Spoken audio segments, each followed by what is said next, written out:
like before we get into the meat? Wish me a happy birthday.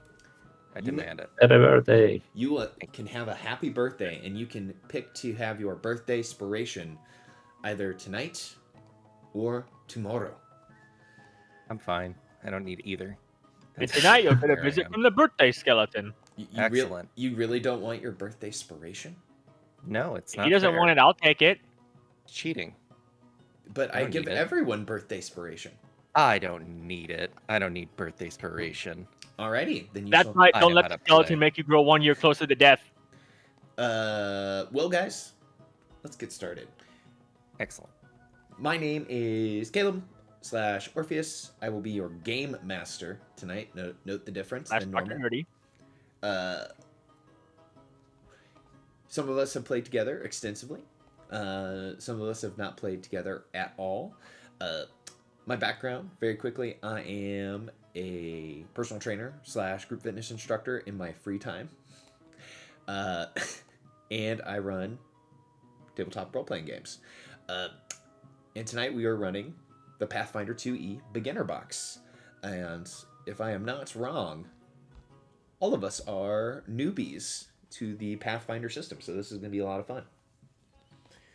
So real quick, birthday boy, Blink Smacks Alma's. Oi.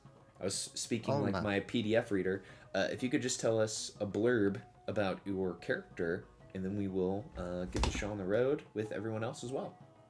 Okay. Hello, I am Alma. Alma is a gnoll. Alma is very tall. She dreams to be singer. Her papa was a bard. And she was kicked out of her tribe for, well, seeing those who take souls away. And she is a gnoll. She is a sorcerer. She is of the psychopomp background. Background is herbalist, but psychopomp subclass, which means a lot of soul stuff. So that's Excellent. Excellent. Thank you so much. And everyone, you will start the game with 1 hero point. So make sure you have 1 hero point charged. Alma. Alma. Daniel think I / got it. Valis, if you could give us a slight blurb about your character. Sure. So my character is an elf, very, very nicely dressed, has kind of exaggerated brows, as you can see from his token, as well as this sort of pompous beard. Mhm. And overall, he's just conducting himself with this charming attitude. Like, he's basically very, very open-minded, outgoing, and he class-wise he is a rogue with a charlatan background. So, hard to say what part of that sort of social openness is his true attitude and what part of it is just his mask. But yeah, he's basically specializing in how do we call it? High stakes, high society cons. And so he has to conduct himself accordingly. I love it. Excellent. Let us move to Pockets / his Keck. Please give us a blurb about your character. I am his kek. I am lizard folk, as you can see. I am fighter. I use shield and my cleaver to kill things, and then I cook them. They are tasty. I look for new tastes out in the world, and I wish to make better things to eat. Dungeons should hold many things for me to eat. Indeed, they will, and indeed it shall. Thank you. And Bellis and his Keck, make sure that you have a hero point. You might just need that tonight. There are several things you can do with them. Last but certainly not least, Lao Shan Lung, aka Lutimus. You can give us a blurb about your character. Well, he's a quote unquote average half elf. Ignore the glorious beard. And he comes from a wood elf descent. We lives in a village, normal life, really big, Giga Chad. But one day, old Dragon Sire shows up and is like, "Hey, I'm gonna burn your village down if you don't come strong enough to kill me." And that is now his quest. He abhors magma dragons, for that is his sire. And he dreams one day to become a magma dragon so that he may slay his grandsire. He also likes food and really, really spicy stuff, so he is on board with the lizard man stuff. Excellent. Well, we will have to all feed each other tonight. Perfect. Now, everyone's game is in the character. Everyone should have 1 hero point before we get going. Any questions, comments, concerns?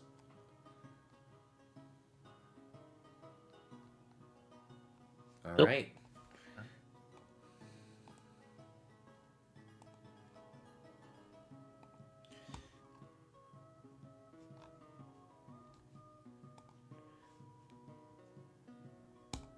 Journey begins. We should all see a handout. The small seaside town of Otari is known for its fresh fish and skilled sailors. But above all, it's a large logging town, providing valuable wood to the nearby metropolis of Absalom. But for you, Otari is home. You grew up playing on the decks, getting lost in the nearby woods, hearing fantastical stories of travelers from faraway lands, tales of terrifying dragons, and virtuous knights. Such adventures always seem so distant, until today. Word has spread around Otari that there is a problem down at the Otari fishery. Some are saying that some sort of beast is lurking in the basement, feeding on the stores of salted fish. Folks are worried that whatever is eating the fish might get hungry enough to eat the fishers next. You received a letter from Tamily Tanderville, the owner of the fishery. Inside is a desperate plea for help. With the town guard busy protecting the loggers, she needs a few brave souls to venture down into the basement of her warehouse and put an end to the beast that's feasting on her fish. Do you have the courage to face the menace under Otari? So everyone, I know that we had a small moment where you guys introduced your character, but could you guys give me the establishing shot of what it looks like as your character enters the fishery? And let's go ahead and start with Alma. What is your establishing shot? Alma is very tall. She's 6'3", so she's probably dealing with very low ceilings and things like that. She's very nervous and doesn't really know why she's in the fishery, and her nose is scrunched up because there's a lot of fish, and she's not a huge fan of fish, but it's what she knows to eat. So she just kind of clambers in and almost trips over something. Oh, sorry. Love it.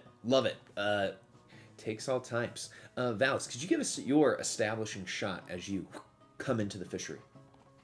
Sure thing. I imagine it starts with a bombastic door opening, which essentially just flies open, and kind of wide shoulders, upright, Valos enters into the tavern. You can see that he kind of traded his usual outfit for, given the job, a little bit more simple and practical outfit with leather armor and the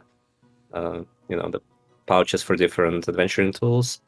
But he's still trying to maintain that sort of nice outlook on him. Honestly, the only parts of him that are visible, kind of where his skin is visible, is his head with, the brows and all.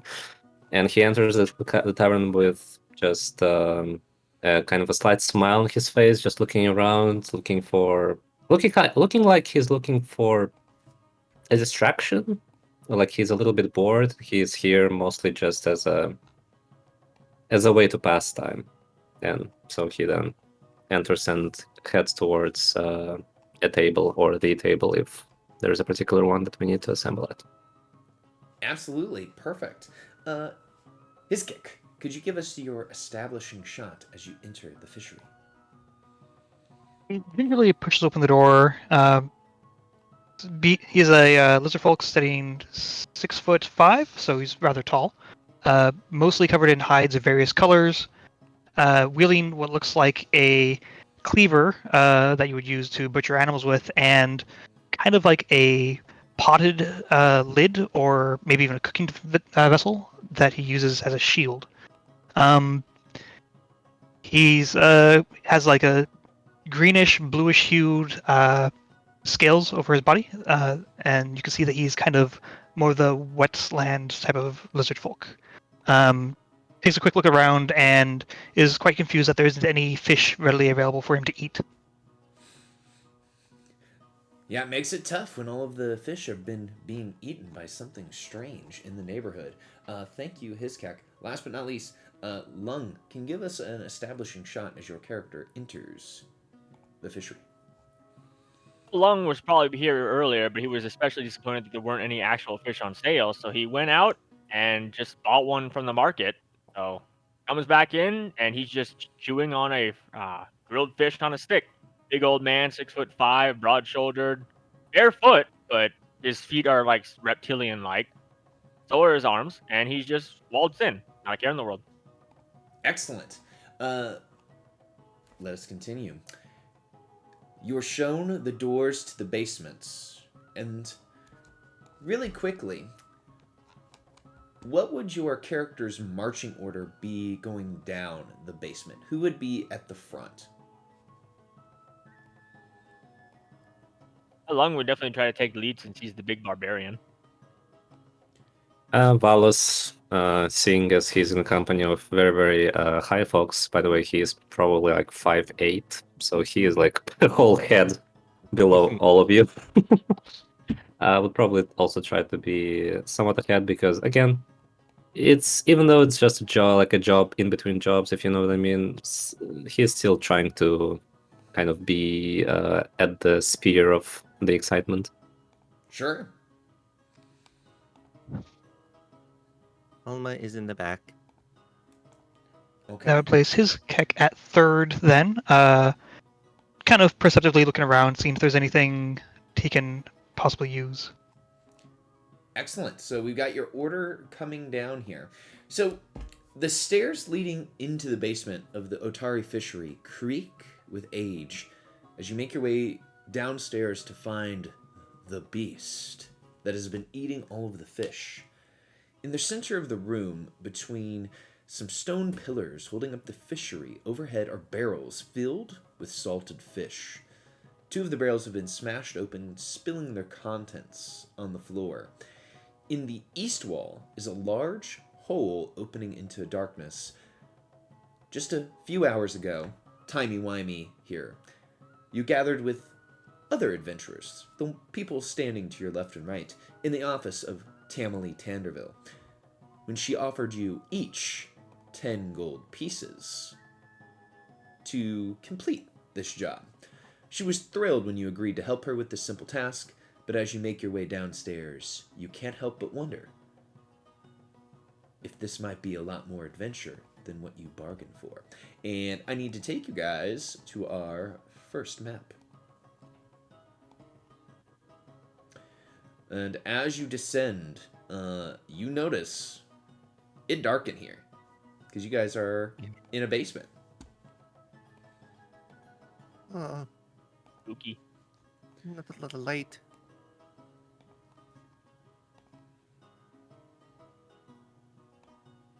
Oh, there seems to be some light in that corner, though. Seems to be the meeting space. Leave me So, alone. as you all move into the room, what one action would each character take? Can we hear anyone, like anything in the basement sort of moving or eating fish or anything like that? I mean, I'm eating fish. Okay, besides Laoshan. Yes, so you would hear number one, the bar up above, because you guys just, excuse me, not the bar, the fishery up above. So you hear the ambient sounds of that, but you don't hear any beasts or creatures munching. Okay, in that case, Valos would probably try the good old sneak or whatever the equivalent is, just trying basically to move quietly and stay out of sight. Sure. I think Alma would probably be investigating as best as she could. Maybe around the barrels that are broken. Very gently with her long blue dress and scarf just kind of poking at the barrels daintily. Absolutely. So you're just trying to get a feel for the barrels here. You can either give me a perception check on the barrels or a crafting check on the barrels to get some information here. I will attempt a perception check. Train, roll. Yes. No, that's a 7. So there are, as described, 2 barrels that have been smashed open, but by what? It's hard to say. So we've got Valis is sneaking. Alma is checking out the barrels. What is Hiscac doing? His cook is probably looking around for like tracks or scat or any signs of what the creature could be. Interesting. Absolutely. You could give me for that. I would accept either a survival check or a nature check as you are checking for tracks or for the scat. Wait, nature's not a skill in the... Oh, yes it is. I was like, wait, did I confuse myself? Oh, survival. First roll. Wow. So Nice. you actually see several tracks down here in the basement, which is very strange. First of all, you've probably eaten creatures like this before. You see like rodent tracks here. You see several of them, and they're quite large.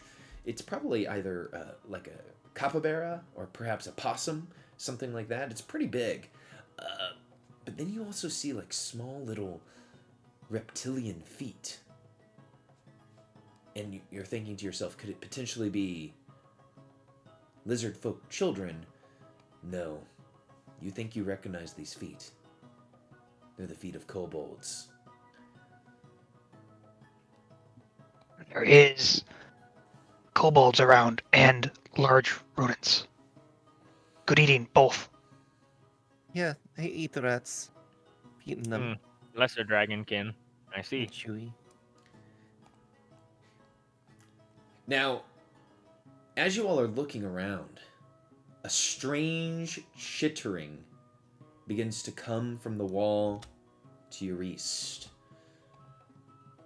Suddenly, 4 massive rats the size of dogs rush through the wall. The giant rats rush towards you, their teeth snapping open and close as they look at you in hunger. And they look like this. And we will need to roll into initiative as you are attacked by giant rats. So everyone, please click on your token with a right click, and then you should toggle the sword and shield state. Now, Valis, since you told me you were sneaking, you can roll initiative with your stealth. Okay. Oh, this is neat. Rolling initiative with perception? Okay. Hiscac, since you were checking out tracks and such, you can give me an initiative check with your survival. Alma and Laoshang, that would be initiative with your perception. Yep. By the way, lung would just be the more convenient short address. Dragon in Chinese, cliche, I know. And let's see. Ooh, one of those giant rats got a nat 20. Let's see here. What was Valis's initiative? Hold on, I rolled the wrong thing. But I mean, I rolled a 12 stealth check, which I should have done it at the initiative thing. No problem. I will put you at a 12. Now, if two heroes are tied, you guys can choose who goes first. If you are tied with a monster, the monster goes first. Oh, Valis can definitely go first. And let's put on some fight music here as you guys are ambushed.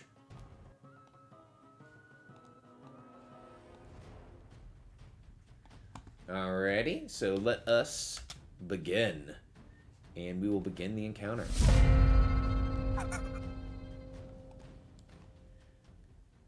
And real quick, I am just going to turn off that sound effect because it is super loud. It was fine for me.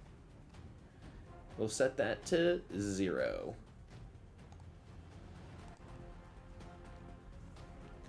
I need to check if that is... Okay. So the angular giant rat uses the first of its 3 action economy to stride as it strides up to Alma. It looks at you, Alma, and it flips its token around like this, so you know that it's facing towards you. It's going to target you with an attack, and everyone, I would really like for you guys to target. So hover over the token and then hit T for target. It is going to target you for a melee strike with its jaws. There's a 19 to hit. Oh, definitely. All right, it's going to hit you by 5. And it deals 5 points of damage as its jaws lock on to your wrist. Cool. You know that you're privately rolling dice, right? Let me reveal to you The damage. I just wanted you to make sure. Now, it has used 2 of its 3 action economy. It will now use its last to make a attack because it's attacking twice. This is at a -4 penalty. Have no AC. That is a critical. Okay. Are you trying to kill us? No! Almost dead. So, Alma, your AC is a 14. This is a 23, so it would be a success, but because it's a natural 20, it rises by 1 degree, so this is a critical hit for 12, Oh, that's our nat 20. for 12 Well, I'm points down. of damage. Oh, Yep, I'm no! Oh God. Yeah. That's a lot of damage. So you Oh, just got are crit. dying. Yep. Already. Cool. So you got dying 1 right now. We will. Cool beans. So your initiative is now changed to right before the angular mat. So let me just update that. It's good. We're learning a lot of things. It's good. Yeah. So your initiative when you are downed goes to before the creature that downed you. Alrighty. Oh, okay. It's not the. All right. Yes, in 5e your initiative would stay where it's at, Static. but static. But this is a little bit more dynamic. The Republican giant rat screams about how it wishes that the great president, runs forward using one of its action, and it targets his cack. And it uses a strike as it goes to bite down on Lizard. But that is a miss. You are able to bat it away with your cooking utensil, and it will use its 3rd action to make a attack and miss. This rat is no match for you, Hiskak. Alrighty, we will move forward to La Shanlang. You hear the cries of rats. I hear rats. I don't like rats. I rage. Alright, so using one of your actions to rage.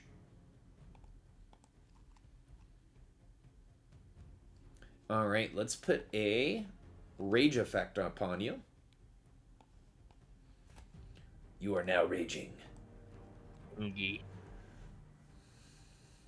And then I shall proceed to use sudden charge because I have no idea how far they are. With a quick sprint, you dash up to your foe and swing. Stride twice. If you end your movement within melee reach of at least one enemy, you can use sudden charge. How does occupying spaces rules work in Pathfinder? I can stand over Alma. I do not believe you can stand over Alma. Hmm. But I can check. Can I move past rats? Give me one moment. Standing over. Moving past enemies is hit or miss with various systems.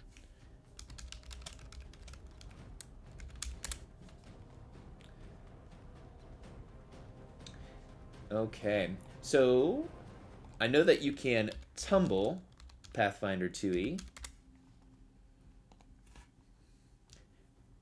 It takes one of your Pac-Mans. You stride up to your speed during this movement. You try to move through the space of one enemy. Attempt an acrobatics check against the enemy's reflex DC as soon as you enter its space. You can tumble through using climb, fly, swim, or another action instead of stride in the appropriate environment. That takes an action or is part of the stride? It takes an action. Tumble through is an action. I can't do that then.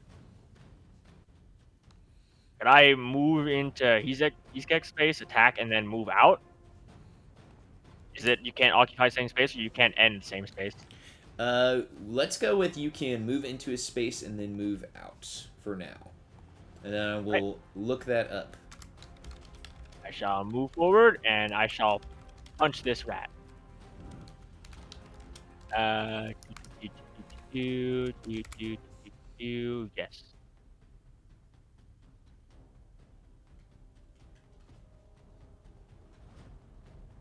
$23.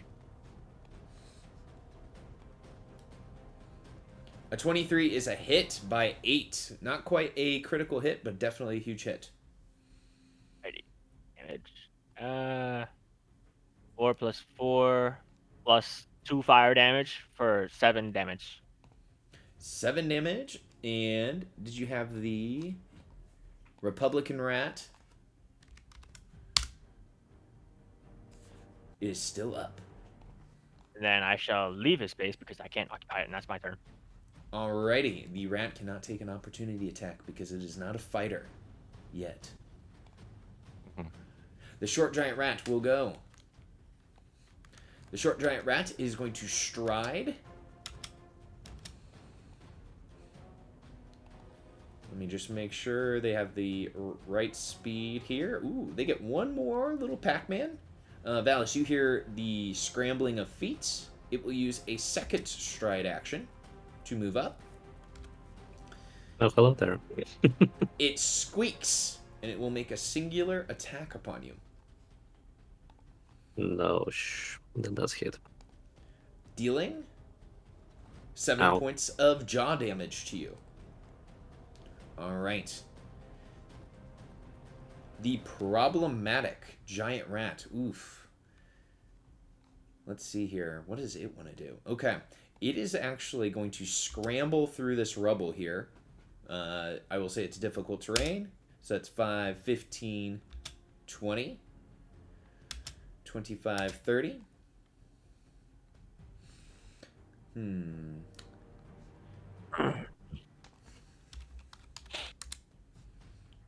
It is going to use a Pac-Man. Because as a rat, it does have a climb speed. So it's going to start climbing up onto the stairs. And it will use its final Pac-Man to move around to start doing battle with Dao Shenglong. Valis. Alright. So first things first, I need to draw my rapier, which I believe is one Pac-Man. Yes, it is. One Pac-Man done. I will then turn to this rat that so impolitely scratched my, let's say, knees. And I'll try to do the good old feint, first of all. Sure. So basically, I'll pretend like I'm gonna hit it from above on its head, but actually I'll then pivot and try to hit it differently with my third Pac-Man. Okay, so I need to attempt a deception check Sure. against the thing's perception. That's a success. So it's flat-footed against the next melee attack. Actually, wait a moment. Pretty sure I have something about this. Oh, yes. It's actually flat-footed against my attacks until the end of my next turn. Very cool. And then I'm gonna strike with my rapier on its side instead of up top, because feint. Yes, please roll. Oof. Oh. Unfortunate. And that's all my Pac-Man. So that's my turn. Absolutely. Okay. Last but not least, Hizkek. There are two giant rats adjacent to you. One has moved behind, and you can hear Valis fighting with a fourth. I'm sorry. I think I forgot to account for flat-footed. Would a +2 make a difference there? So would an 11 hit it? No, it would not. Okay, then no problem. His Keck will first swing at the rat directly in front of him. It squeals as it looks towards you. Oh, yeah, roll that damage. Oof. 5 damage on the Republican giant rat. Makes the giant rat, unfortunately enough, a dead. And then he will use the sweep bonus from his battle axe cleaver to go into the next one, giving it a +1 bonus to attack. Excellent. You should be able to enter that into the roll. Excellent. Even with the multiple attack penalty. 17 is a hit.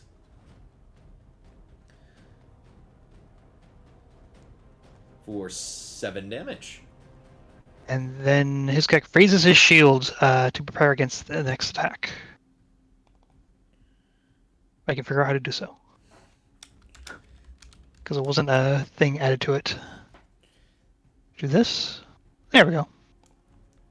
There we go. Perfect. Alrighty. And then we are...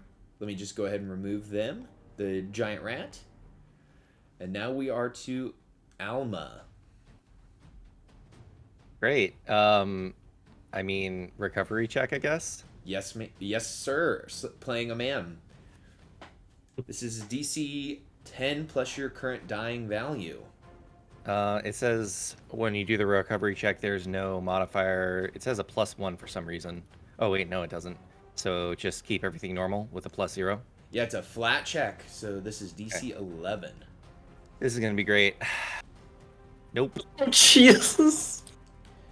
Okay, you increase your dying value by 2. So I believe... Are you at dying 3 at the moment? Yeah, can I just spend my freaking hero point to... Because you can do a heroic recovery. Oh wait, no, that's as soon as you die. Never mind. If you have at least one hero point, you can spend all your remaining hero points at the start of your turn, or when your dying value would increase. You lose the dying condition and stabilize with 0. Yeah, I'll do that. Because yeah, Unlucky. yeah, F that. Cool. So yeah, just at the moment you're prone, and I believe you are unconscious. Yep. Fun. Okay, then we will go to the angular giant rat. They are going to start fighting with Hizkek because the Republican giant rat couldn't do their job. So here we go. It is going to attempt striketh the one.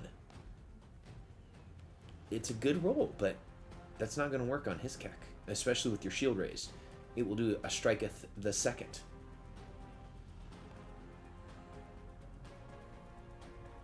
That's a critical miss. Do you have any abilities that activate on a critical miss? No. I have attack of opportunity, but that does not require critical miss, sadly. Gotcha. So this creature is going to do a very bad strategy. Attacketh the third. And also critically miss. So it's a rat and you're a giant lizard man and you're just like, get this thing out of my face. Okay, that is it for the angular giant rat. Lao Shalong. I punch the rat. Let's see it.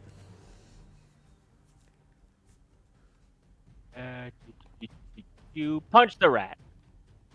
Oh, would you look at that? That's a critical. Nice. Make sure in the button you hit the critical button.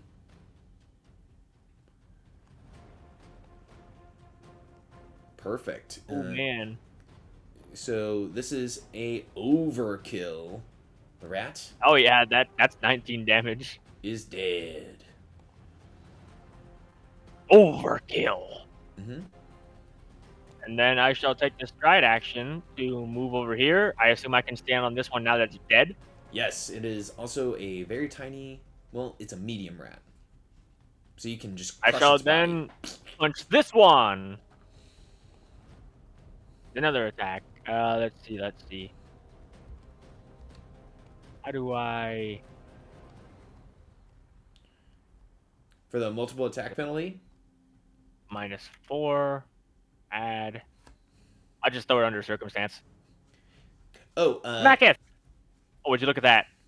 so what you can do for that, under your strikes, like your unarmed strike, can you see how you have a +7, then a +3, then a -1 in your token HUD? That's factoring in the multiple attack penalty. But okay, so yes, you miss your second attack. You are out of Pac-Mans. We will go to the short giant rat, who is fighting the small but not short Valis. It is flat-footed to you. It will attempt the strike action with one of its Pac-Mans. Seeing it coming, Valis will nimbly dodge. Okay, So that I have a +2 AC against one attack. I gotcha. So its first attack was a 25 That still hits by so much. for 5 damage as you are hit by Ow. this rat. Mm-hmm. All right. But it's not a critical. Well, no, it is. Never mind. Ignore me. Because your AC 17 plus 2. So it was 19. Never mind. I thought it saved me because I saw a hit +8. Oh, okay. So it's going to try to hit you again. Oh my gosh. Yes, it does. For 6 damage. Oh no. Ow. Okay, and then Me the giant dying. rat will just like kind of scramble over your body. Mm-hmm. Oh my gosh. Sorry, this rat is dead. You guys see another rat scrambling over, and it had to use a Pac-Man to run to his cack. So that is it for the rats. Oh my gosh. Okay. Oh, Valis, you're not up yet. You would actually go on initiative order 17, I guess. 17. This is crazy. Mm-hmm. Short Giant rat has gone. His keck. Okay, his keck swings at the rat still in front of him, next to Alma.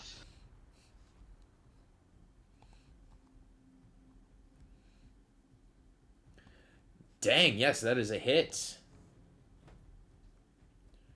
That is a dead rat. And then he sweeps over and strikes the other.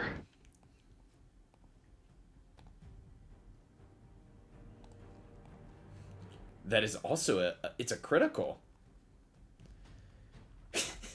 Oh my god. For 20 damage. And as you hit this guy for 20, all of the enemies are dead, but you do have an ally who is currently dying from rat bites. His Keck will then, for his third Rabies. action, pull out his healer's tools, I suppose. Sure.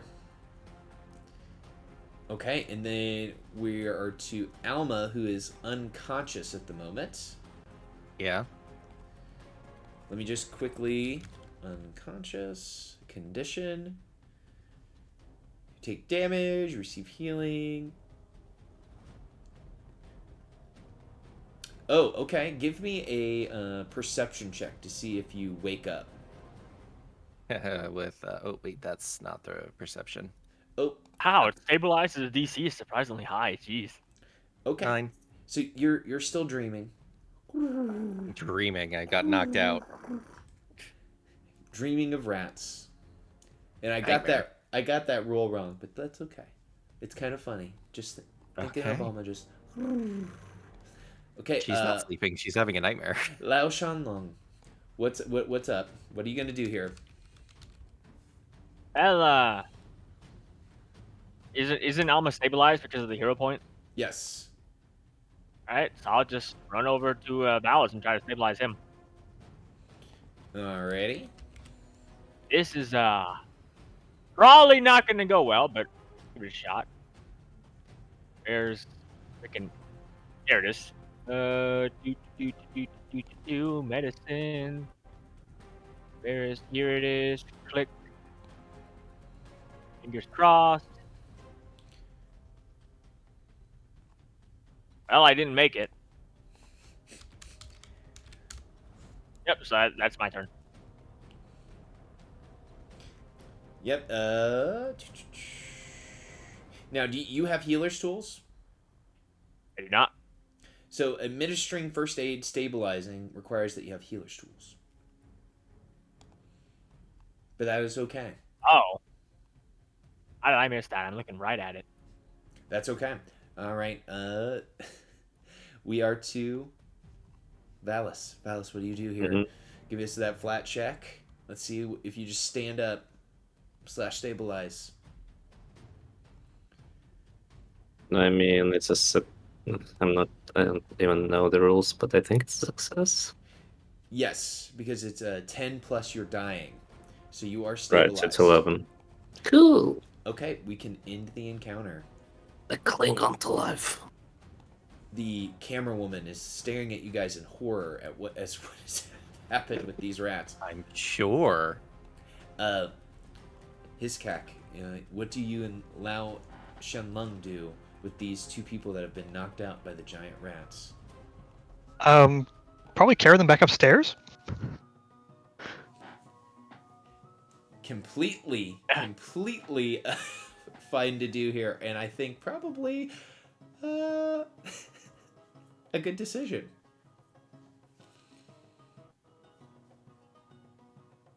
How do I unrage? So when you have your that's how. token clicked, yeah, you just right click. So as you guys head back upstairs, your patron Right click where? on the box that says rage.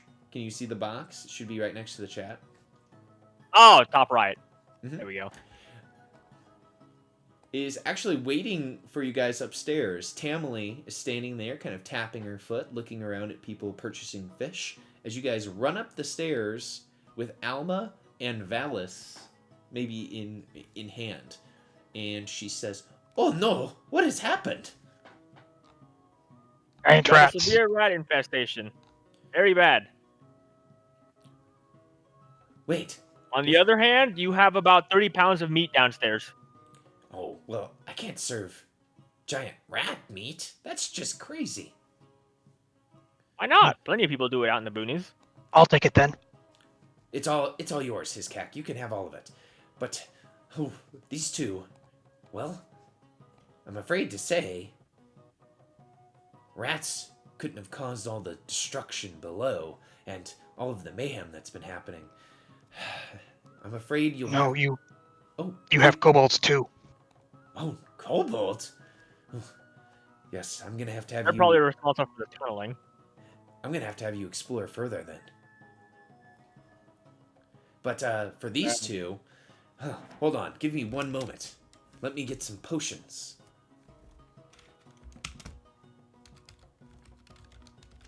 and she's getting some potions of healing for you guys.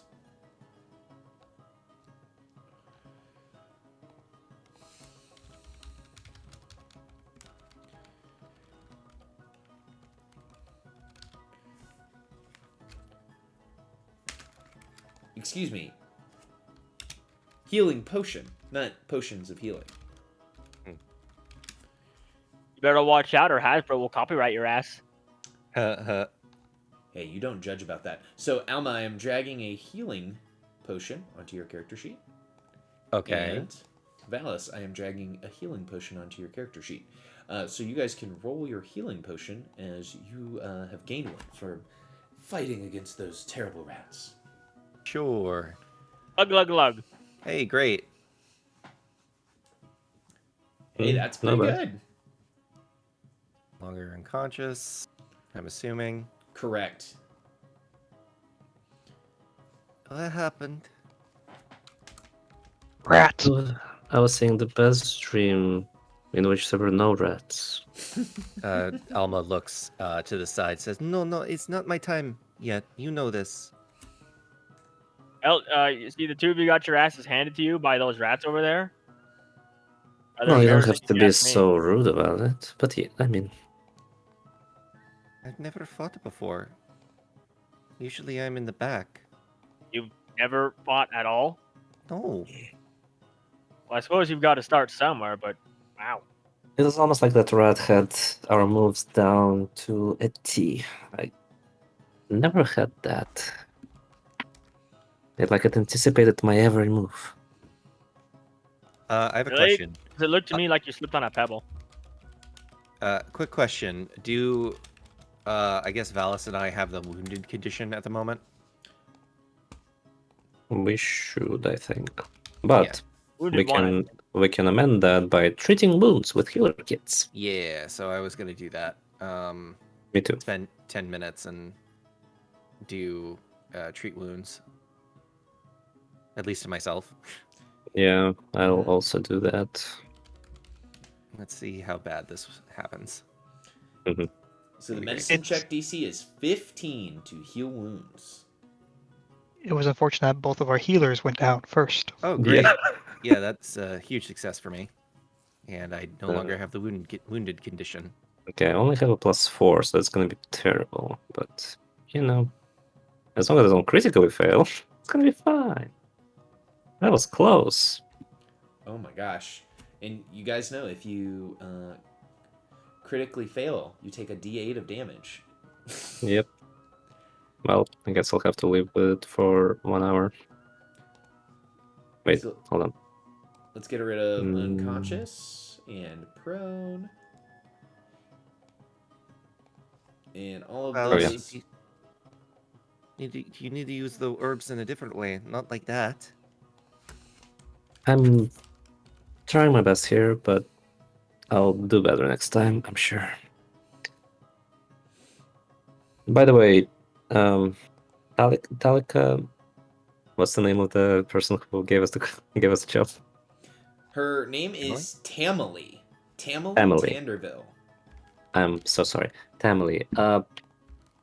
That is what's down there. Seems to be a lot. Do you think we could perhaps get a bit of a raise on our reward, just a little tiny bit, because it's a lot we're going to be clearing out, and there's a lot of meat we're going to be tracking out apparently as well.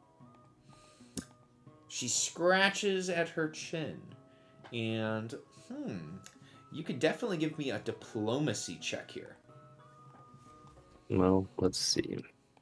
Not half bad. Hey. She looks to you and she says, I think that I could increase the rate. How about if I increase the rate from 10 gold pieces to 20 gold pieces each? That would be That's most neat. gracious of you. Thank you so much. Yeah, I'm staying in the back. I don't want to get hit again. Yeah, you high, tall creatures can take lead next time. Anyway, seems pretty good. Excellent. So, heroes, two of you will be immune to the treat wounds condition for the next hour. Mm-hmm. But what fun would it be just to stay up there and just treat your wounds until you're all healed up? We should go adventure. So Tamily tries to push you forward, back down to the basement, and to continue adventuring.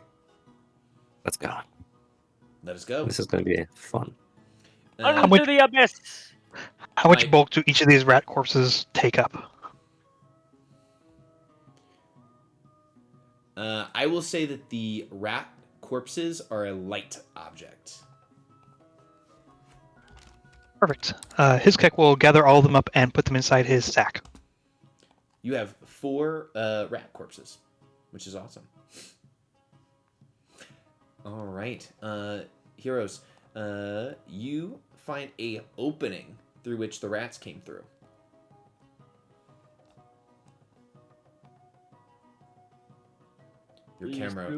Your camera woman will lead you.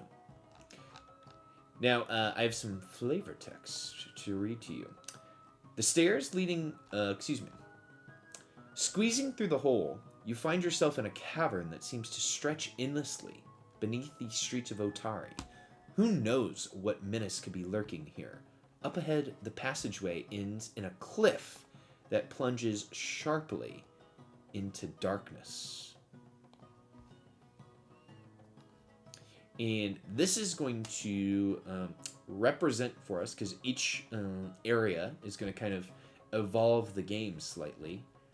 This is a skill challenge of getting down this cliff safely. That looks like a very, very long way to go, and I cannot fly. So this ridge here is the cliff. Correct. So getting down from the area that you are now to the bottom will require an athletics skill check.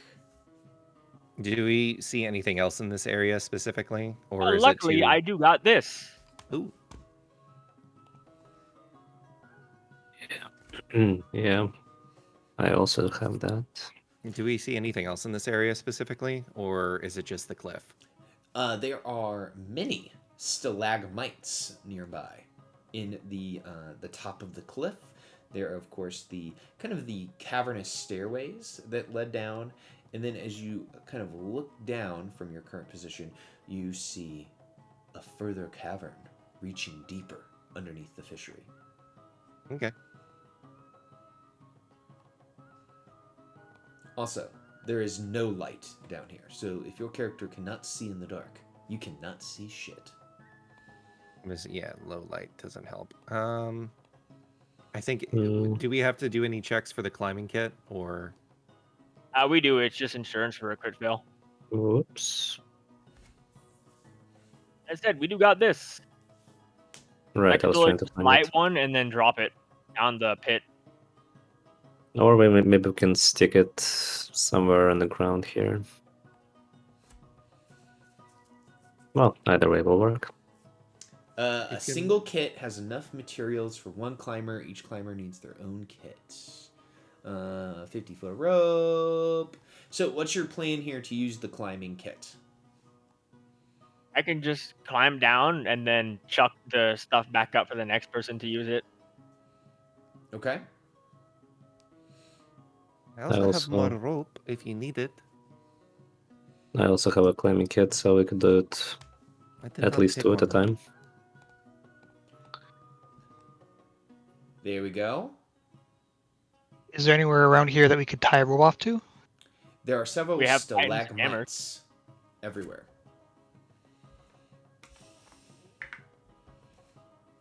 Hizkek will take one of his ropes and then tie it off to one of the stalagmites.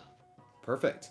So for our heroes that are using climbing kits, and for Hizkak who is using the rope, please give me a athletics check, please. Oh, this is I'm gonna go good at that. terribly. Mm-hmm. Hizkak, you successfully climb down with no issue. Lao Shanlun, you climb down with no issue. Valis, you climb down with no issue. Yay. I guess Alma will hesitantly climb down as well. Kibiki. And probably using, if Hezkek hasn't grabbed their rope, probably using Hezkek's rope. Okay. I will probably leave it there. You can give me an athletics check, Alma. It's going to be terrible. Yep. Oh no. Okay, so as you fall, you kind of smack into the ground with a thud, and you land Wait, was prone. he using the climber's kit? I don't have one. She was using the rope from his cack. You don't take any damage, but it was very embarrassing as you land on the ground. I But can't see. you have all successfully made your way down off the cliff, so you can move yourself off the cliff. I shall light a torch, It or pick up collides the with torch I threw wall. down. Okay, let's give you some light. So you got 20 feet of dim, 20 feet of bright. We Oh. can't move down. We collide with walls. Give me one moment. Boom. There we go. So you have lights. Let me move you guys off the wall. And you guys can freely move your tokens. Quite a lot. Is there anything in this area I can see? These eggs. Those are pumpkins. Can I interact with them as an herbalist? You may. What would I roll for that? I feel like it's a not gather information. It's. I Not would sure say- which I would say for this, if we're just doing flat, it would be nature or medicine. Could be a recall knowledge. 'Cause- Yes. Yeah. All right. So actions, recall knowledge. Yeah. Oh, it doesn't give an actual thing, so I have to actually use. Yeah, this would be Nature. recall knowledge nature for Flora.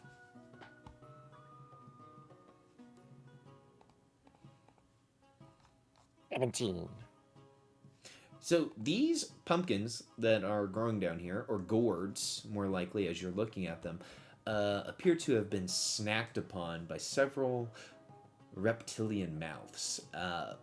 Their usage in herbal remedies and or potions would be very low. Is there any that look kind of intact? There is one gourd that you can find that has not been snacked on. There is one. I don't think I can use it now. Could save it for dinner later. Yes. And Well, his guy will take it and shove it inside the same sack that he has rat corpse. Oh, okay. I will say the small gourd has a bulk of the one light. So it's a very light gourd.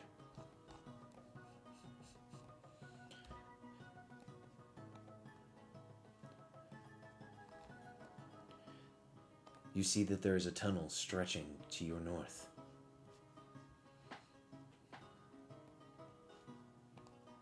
Let us continue. Absolutely. We need to find some kobolds to teach them a lesson. So, as you continue to move forward, I'm just going to pause you guys to explain what you are seeing. The tunnel continues deeper underground, eventually opening into a large chamber. Patches of blue fungus cling to the ceiling and provide some light. You can just barely make out vast strands of webbing across the floor and the walls of this cavern, stretching between stalactites like shimmering curtains. Oh, before we move further, guys, I had this in my notes, but I forgot to do this. Heroes, please give yourself 90 XP for what you have done so far. Oh. Peas. How does one do that? On your character sheet, it should be on the top right-hand side, next to your name, you should be able Got it. to... Yes. Now, characters. In the map, you should be able to see spaces that have webs. Those are spaces of difficult terrain. And I should mention, you cannot use the step action into a square that is covered with webbing. So heroes, what do you do to proceed forward into this room that is covered in webs? I'm going to do something first, and I'm going to notice that Valis is still injured. And I'm going to say, oh, you are still injured. Hold us still, please. And I'm going to use a level 1 heal spell as an action. That one. And it says healing. Well, it's kind of For a single point. Miles kind of side eyes Alma, but freezes, and then when healing hits him, he kind of relaxes and. Oh, thank you. That's very thoughtful of you. It did not work as well as I wanted to, but at least it's something. Indeed, every little bit helps for such a fabulous face as mine. Anyway, let's proceed. Mm-hmm. I know if these Oh. webs are flammable. You can do a recall knowledge nature to see if that is a thing that they are. So that would be a nature check. Yes. I'm gonna try to look like very close, well, not closely, but very intensely into the webbing and see if any spiders lurking in it. Sure. Give me a perception.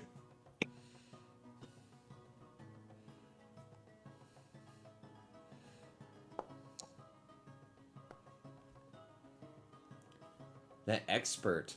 Let me go bottom to top. Mouse, you do not see any spiders lurking in the webs that you can currently see.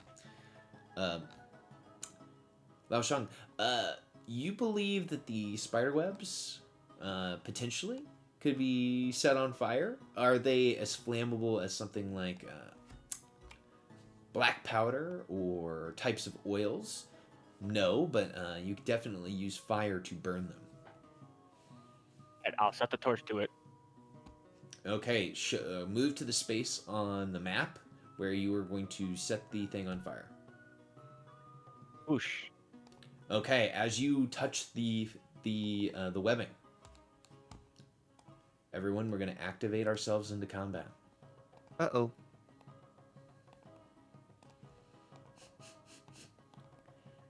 Oh, there we go. Why are there two of me in the combat? Why not? I mean, yes, of course. There can always be more of me. So everyone, you can go ahead and roll. Ugh.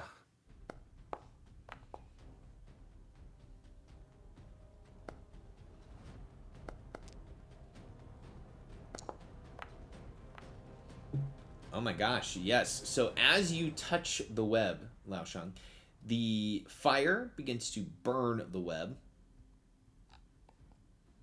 And crawling down from the ceiling,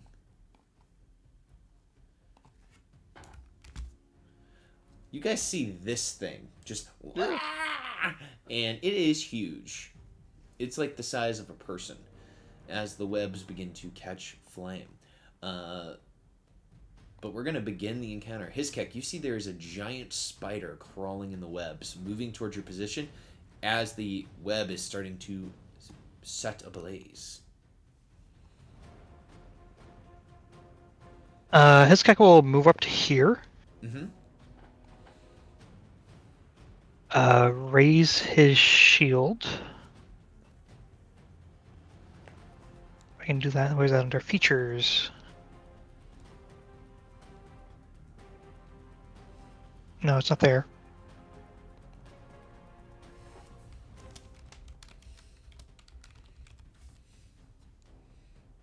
I didn't do it, but this will.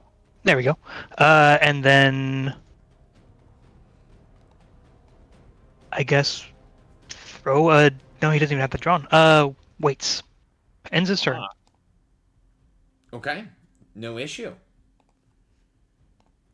Alma, you see that giant spider. Oh, Lao Shang can absolutely go first because we share initiative. Oh, that's true. Lao Shang, would you like to go first? Sure. Okay. Well, see giant spider over there. Web is burning, so it's probably going towards the giant spider.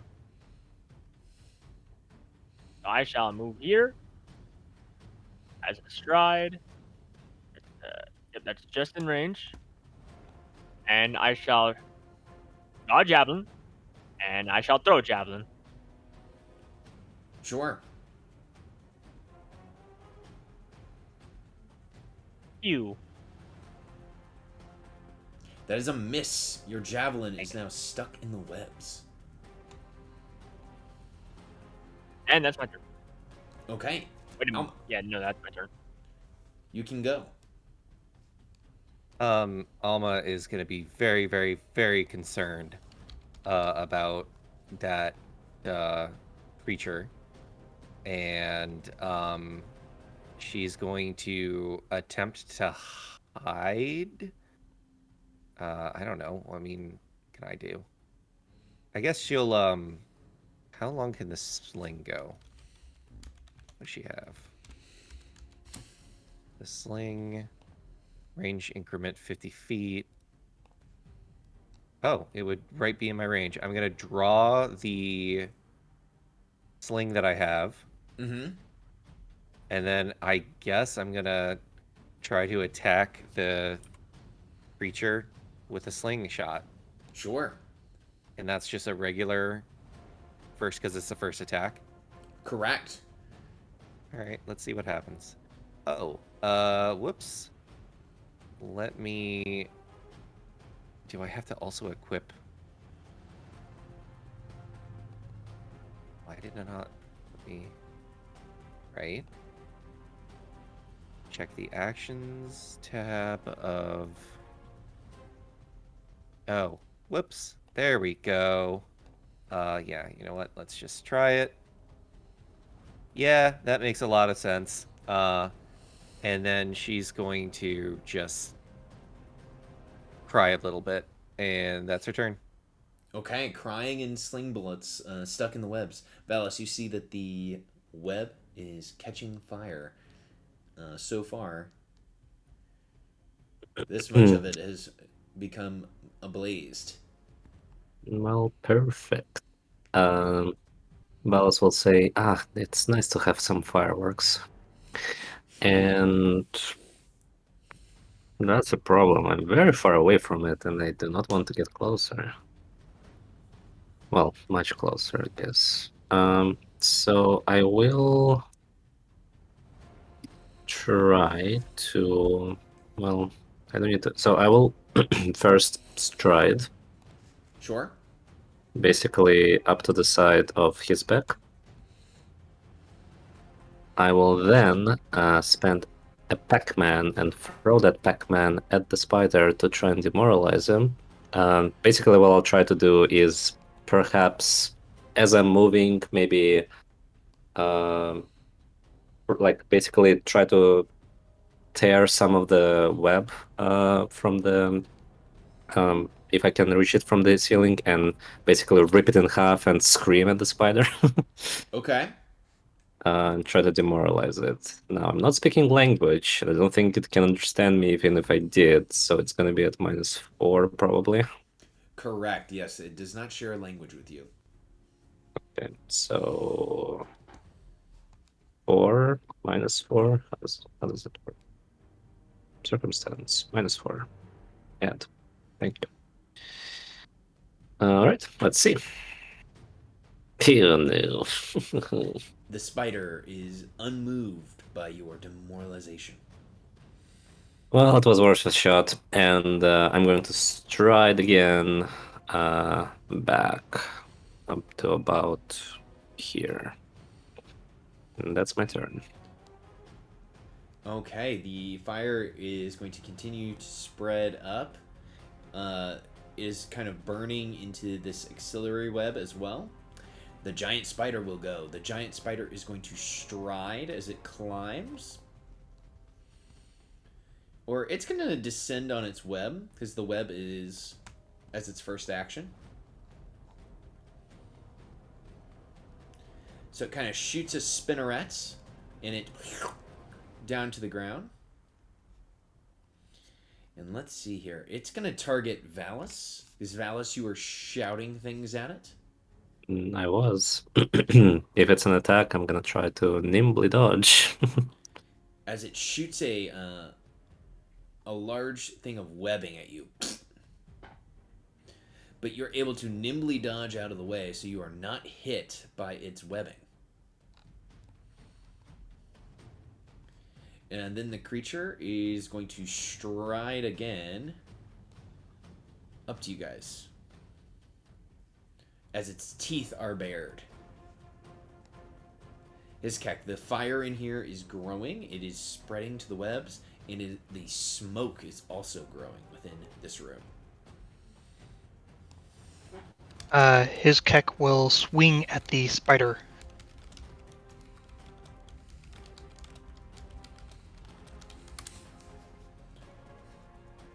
Know that. Okay, a 20 will hit the spider for 6 damage. And I suppose I'll swing again. Oof, that is a miss, as the spider is able to parry with its fangs. And then raise shield. Good turn, okay. Lao Sheng, the fire is spreading to the webs. It is quite hot in here, and it is getting kind of smoky. Hell, I'm gonna get angry.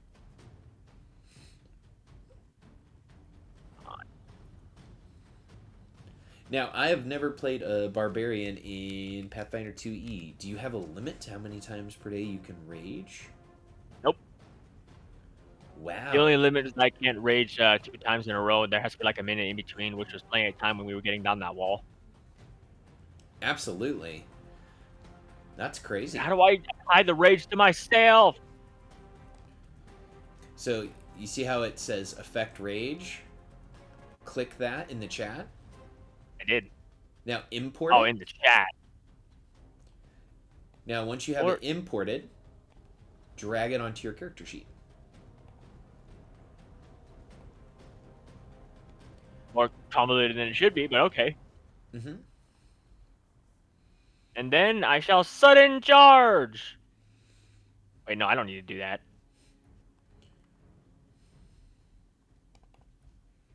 Whatever. I still need to use movement to get up here and then another to hit it. That is what I shall do. As I shall punch. Come on. A 12 misses the giant spider. And that's my turn. All right. Alma, you see that the giant spider has came down from its webs. It shot webs at your friend Valis. What do you do? Alma is slightly scared. I'm trying to see. So I have to be really close to my allies to cast Bless, huh? Yes. Because Yeah. it's an emanation, I'm pretty sure. Yeah, it says that. Ooh, 5-foot emanation. Yeah, Yeah, you what can get I'm gonna all of us do. to- Alma is going to stride forward, probably around, I don't know, 15 feet up there, and seeing that she is going to cast shield on herself, as an action, giving me a 1 to my AC, and I got that. So yeah, so I have a shield up, and yeah, I think that's gonna be my turn, because I just have the shield up. Okay, great turn. Valis, you see that this giant spider is engaging with your martial allies. What do you do? What do I do?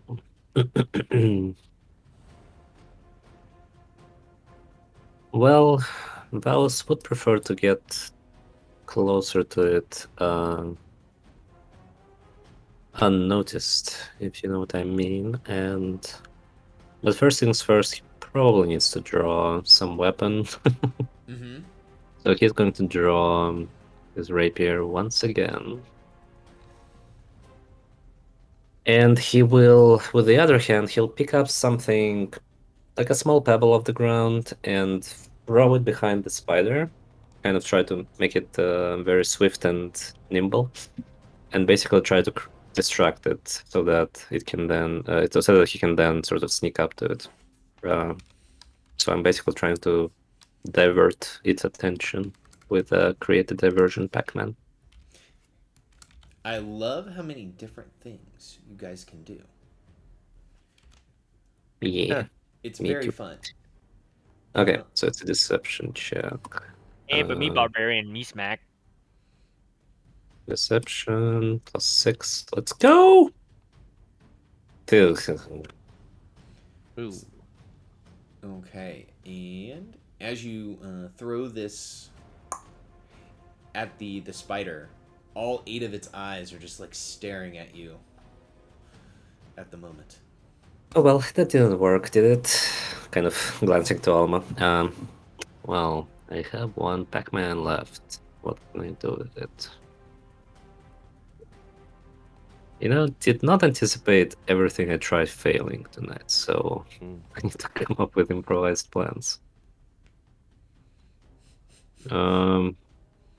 I guess let me try to maybe try to remember something about the spider. Maybe it has particular strengths or weaknesses that I know about. I'll try to recall knowledge Sure.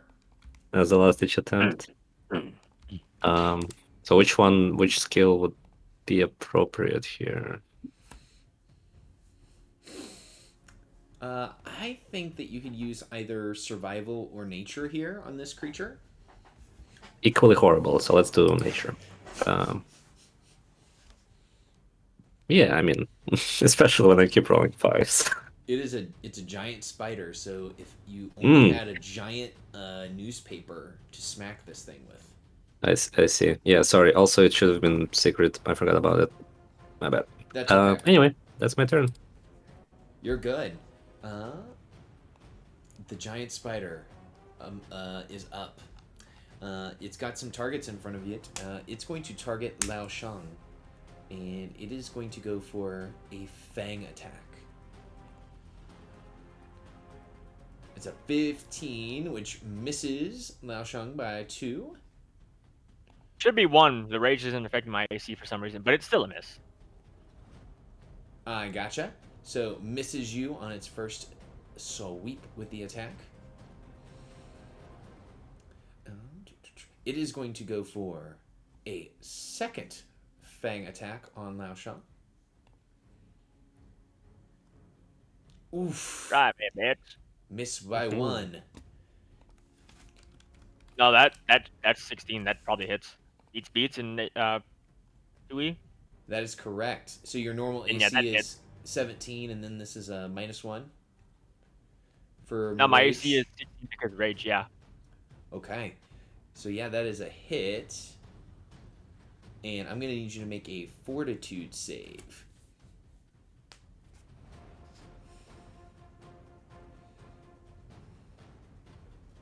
You.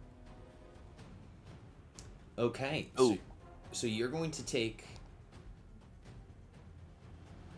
3 poison damage and 3 points of piercing damage from the spider, and you are flat-footed. Let's. As you are locked down with spider venom. Ouchie. Mm-hmm. Let's see. So that was 2 Pac-Mans for the spider. It will target his Keck to spread it around as it's already hit its targets. And this is, oof. I don't see this being able to hit. No. Misses his Keck by a mile. And we're to the top of the round, round 3. Okay. His Keck swings again with battle axe.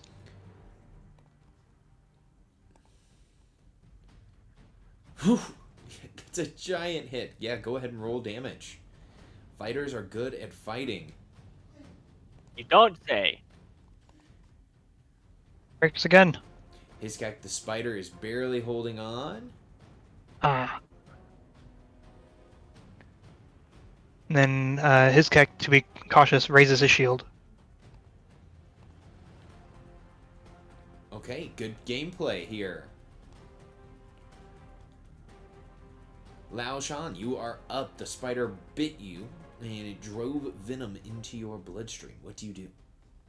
Well, you see, I take offense to that, so I'm going to grab one of its legs and yank as I attempt to trip it. Okay. That is athletics. Boop, boop, boop, boop, boop, boop. Hey. And that is against The target's, N plus its reflex. yeah, it's reflex DC, which a 26 definitely beats its reflex DC. And that's a Is that a crit success or critical 26. success? That is not a critical success, but it's close. And the creature falls and lands prone. So let me prone the spider. And I believe you're probably going to want to do that action again in the future, so I'll drag Trip as an action onto your character sheet. And now I'm a beat its ass. It has a giant proboscis, or not proboscis. It has a large spinneret staring at you at the moment. I'll punch it right in the butt. Okay, that will hit, so roll damage. Ooh, that's 10 damage. I don't get why it's not adding my rage damage, but whatever. It takes the damage, and it dies. And we can exit combat. The room is filling with smoke. The webs are fully ablaze, heroes. What do? Do you quickly run out of the room? Do you run back upstairs? What are your actions? Did also well. We should run now, yeah? I want its legs. Then take its legs. His I Keck will. grabs part of the body and just starts dragging it. I'm just gonna quickly snap off as many legs as I can before we leave the smoke. So you can grab 2 legs as you're running out of the smoke. Because this Oh, that's entire something. place is filled with smoke and flame because the webs are just burning. So it's hard to really make out anything else in this room. You know, while I enjoy fireworks, I do not like the smell of them. Don't either. Now, heroes, as you make it up some ledge, you are able to escape the smoke and the flame as the room behind you is filled. And I should tell you what you guys see. Also, how long am I flat-footed from the poison? Only 1 round, so you would be unflat-footed. Right. So, heroes, after the web-infested cave, the passageway leads deeper underneath the streets of Otari appears to be mostly natural. But someone or something has worked to open the cavern and level out the floor, making the passage easily traveled. A crude barricade made from the old wooden planks and part of a barrel blocks the entrance to a side tunnel where the main passage continues off into the gloom. So, let me just pause this music.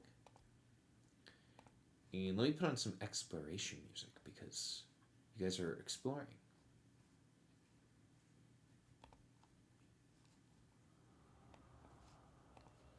This So- is very strange. There is a barricade right here. Why is that there? Are there Block any the hints passage. for extra kobold tracks?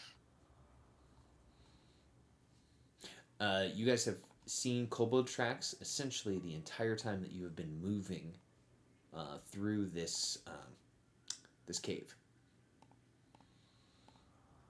Are they like especially concentrated going towards this barricade, or There are several footprints going in and around everywhere near this barricade. can we peer through it at all? There like any gas or anything? As you try to look through the barricade, you guys can try to attempt a perception check. Yeah, Me? I'll look through. Wait, not initiative. Me too. Perception. Nope. You're in the way, Laoshan. Oh, I Okay. see. I see. I can't see. As you guys are getting up there, you're all kind of getting into one another's way. So, as you're trying to look through the barricade, you can hear a small clattering noise coming from somewhere beyond it. Characters that have a torch and dark vision can see that just beyond the barricade, there's a larger room up ahead with a large rectangular object in the middle. But you would need to get into the room to see what is beyond. Looks like there's a big box in the middle, and I can hear scuffling. Oh, are Well- there more rats? They're kind of scary. I don't see any rats. Well, you mentioned kobolds, didn't you? Could be them. Oh, shall we smash down the barricade and get in? Is there That, another? or maybe move it out of the way if we can do it quietly-ish. Was there another path as well? I mean, I see this over here. Yeah, there is this path going to the southwest. There's also another path. Hmm. And are there tracks going down that path as well? Correct. There are kind of footprints all around the barricade, and then there's footprints traveling down this direction as well. Well. Shall we put it to a vote? That's always fun.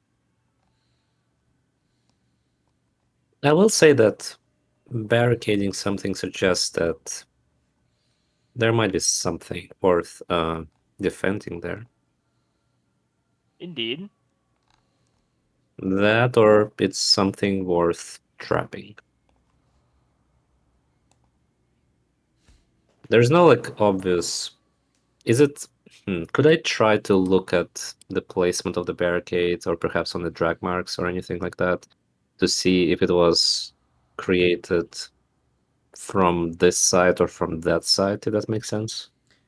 Yes, to see if it's opening out or into the tunnel. I suppose, yeah. Basically, like whether it was, yeah. So basically, yeah, whether it's meant to be pushed open from this side or from that side. Or even openable to begin with. That's also, yeah. Because Yeah, basically, my thought process is that I'm trying to see if it's somebody barricaded this to keep it closed so that nothing gets out, or so that nothing gets in there. absolutely. Please give me a crafting check. Okay, that's not terrible. Is it possible to aid? Oh, is it supposed to, was it? Well, never mind. No, it's fine. We're all still learning, so it's okay. And so aid is a reaction. An ally is about to use an action that requires a skill check and or attack roll. Requirements: the ally is willing to accept your aid, and you have prepared to help. I would say it's a little bit too late for that. So So whenever you use the aid, the typical DC is 20. You can grant a +1 circumstance bonus to the triggering check. So you believe, based on how the barricade is constructed, it is barricaded to keep whatever is in this tunnel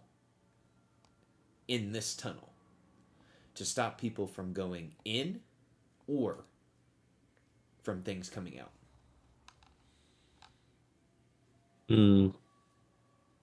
Well, Looking at it, sounds like they kind of wanted to keep something in there. Maybe another spider. Who knows? You think that box could be a sarcophagus? Well, if it is, then there might be someone memorable buried in there. Would Rather be odd kind of place to random, have but a you know. tomb then. This entire situation is weird. Tunnels underneath? This is all weird. Must have been here way before. I know spiders, rats, pumpkins. What They're not to not laugh about? usually that big. And this close to a rather well-traveled tavern fishery. Well, kind of looks like it's not supposed to be closed, but then because we've been traveling for some time, and it looks like the maybe kobolds have uh, clawed their way into the tavern's basement. In this time, how is the smoke coming from this room? Is it still It's starting terrible? to dissipate, and the fires have died down, and all of the spider webs have gone. As the fire has run out of things to burn, including the giant spider body. Oh, So which way do we want to go? we I can say always we backtrack both. to this later. Yes, I say we go both ways. All right. We might as well go down this way, but I don't want to go first, please. His guy steps in front and says, "It's okay. I will go." Thank you. Yes, please go. I'll cover you from behind. Oh, okay. Okay, here I as you can take a leave hit. He's actually equipped to. the barricade behind. Now, Well, his for cack, now, as at least. you travel forward, because you're leading the party, you see that there is a ridge, and on top of the ridge, you can make out just like the bottom of what appear to be doors. So the ridge is roughly 10 feet high. I also see kobolds, I think. Ooh. 3 kobolds. Ridge. Um, would you like maybe we could go up the ridge? Oh, there's these doors over here, and they look well crafted. I don't know. Maybe help one of us up? Maybe Valis? Hmm. Maybe we could lift you up there, because you are shorter than us. Yeah, I suppose that's true. And I should be pretty light comparatively speaking. I can give you a leg up if you need it. It And would one, be and greatly two, appreciated. and three. All right, so I guess we'll try. I'll try. Alice will try to climb the ridge with the help of either Alma or Well, our barbarian friend. Okay, so for this, if you were just gonna climb it on your own, there is going to be a athletics check involved. But because you're getting a lot of help here, I'm going to say that you succeed in making it up as they give you the big boost up onto the ridge. Because Oh, that's my ear. how They're tall is Valis? 5'8", 5'8", around that. and aren't the rest of your party like over 6.5 feet tall? Mm-hmm. Just yeah, about. longest 6'5". So yeah, you are now up on the ridge, and you see All these right. doors. And do you open them? Well, I've met a lot of doors in my life. So first, I would like to just see if there's anything fishy about them. If they appear to be trapped anyway. If there's like a tripwire running across them, or maybe some trapping mechanism inside the locks, if there are any locks. Ooh, okay, yeah.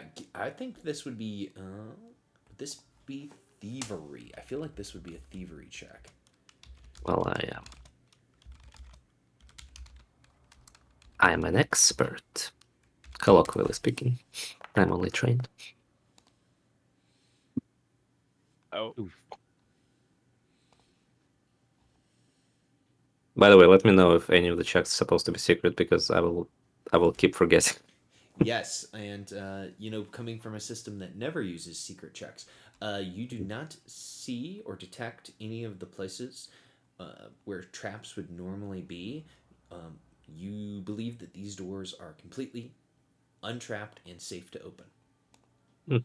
Well, seems sloppy, but okay. I will go to this door. Wait, are these like double doors or are they two separate doors seemingly leading into different places? They are double doors opening into one room. You get the feeling. Okay. Okay. So I guess I'll just sort of sneak to the side of the door over here. The tiles are a bit uncomfortable, but yeah, and I'll try to kind of quietly open the door on the north. Excellent. Heroes that are in the hallway. The kobolds that are to the south are making lots of loud noises and rude gestures at one another as they are doing something down there. They seem to have not noticed your position. Valis up on the ledge. As you open the door, ooh, spooky. the ancient wooden door creaks open on rusty hinges, revealing a ruined chamber. Mold and rot stain every surface. On the far side of the room is a stone statue of a giant squid. The scum covers almost everything, but it hasn't touched the silver bowl sitting atop the stone altar. The water in the bowl is perfectly clear. While it takes like 10 seconds to examine the room, you can see the temptation. Like if you weren't able to see his eyes, you could see the temptation in his eyes, but also a slight bit of concern. um, how high did you say this ridge is that I'm on? It's roughly 10 feet.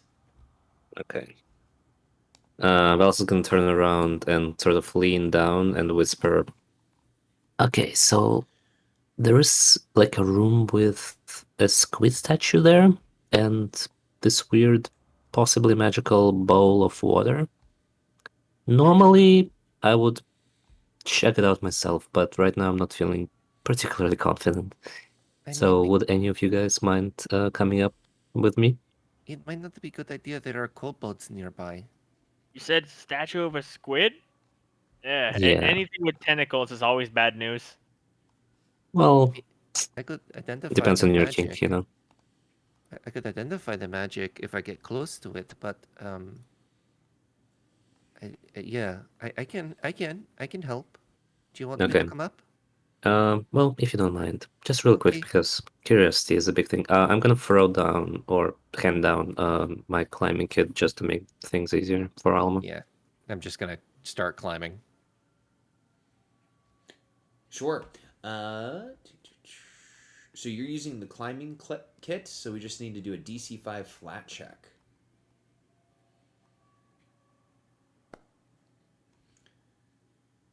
Yeah, you're good. Jump right up. That's only if you crit fail.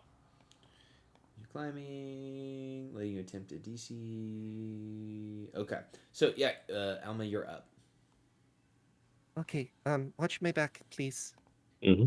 No, I'll be right with you. I'm going to approach the bowl, and I'm going to cast Read Aura. And I'm Nice. focusing on this specifically. Oh, and were you pinging the bowl? Yes. The bowl definitely pings a magical aura. And what school of magic? Let's see here.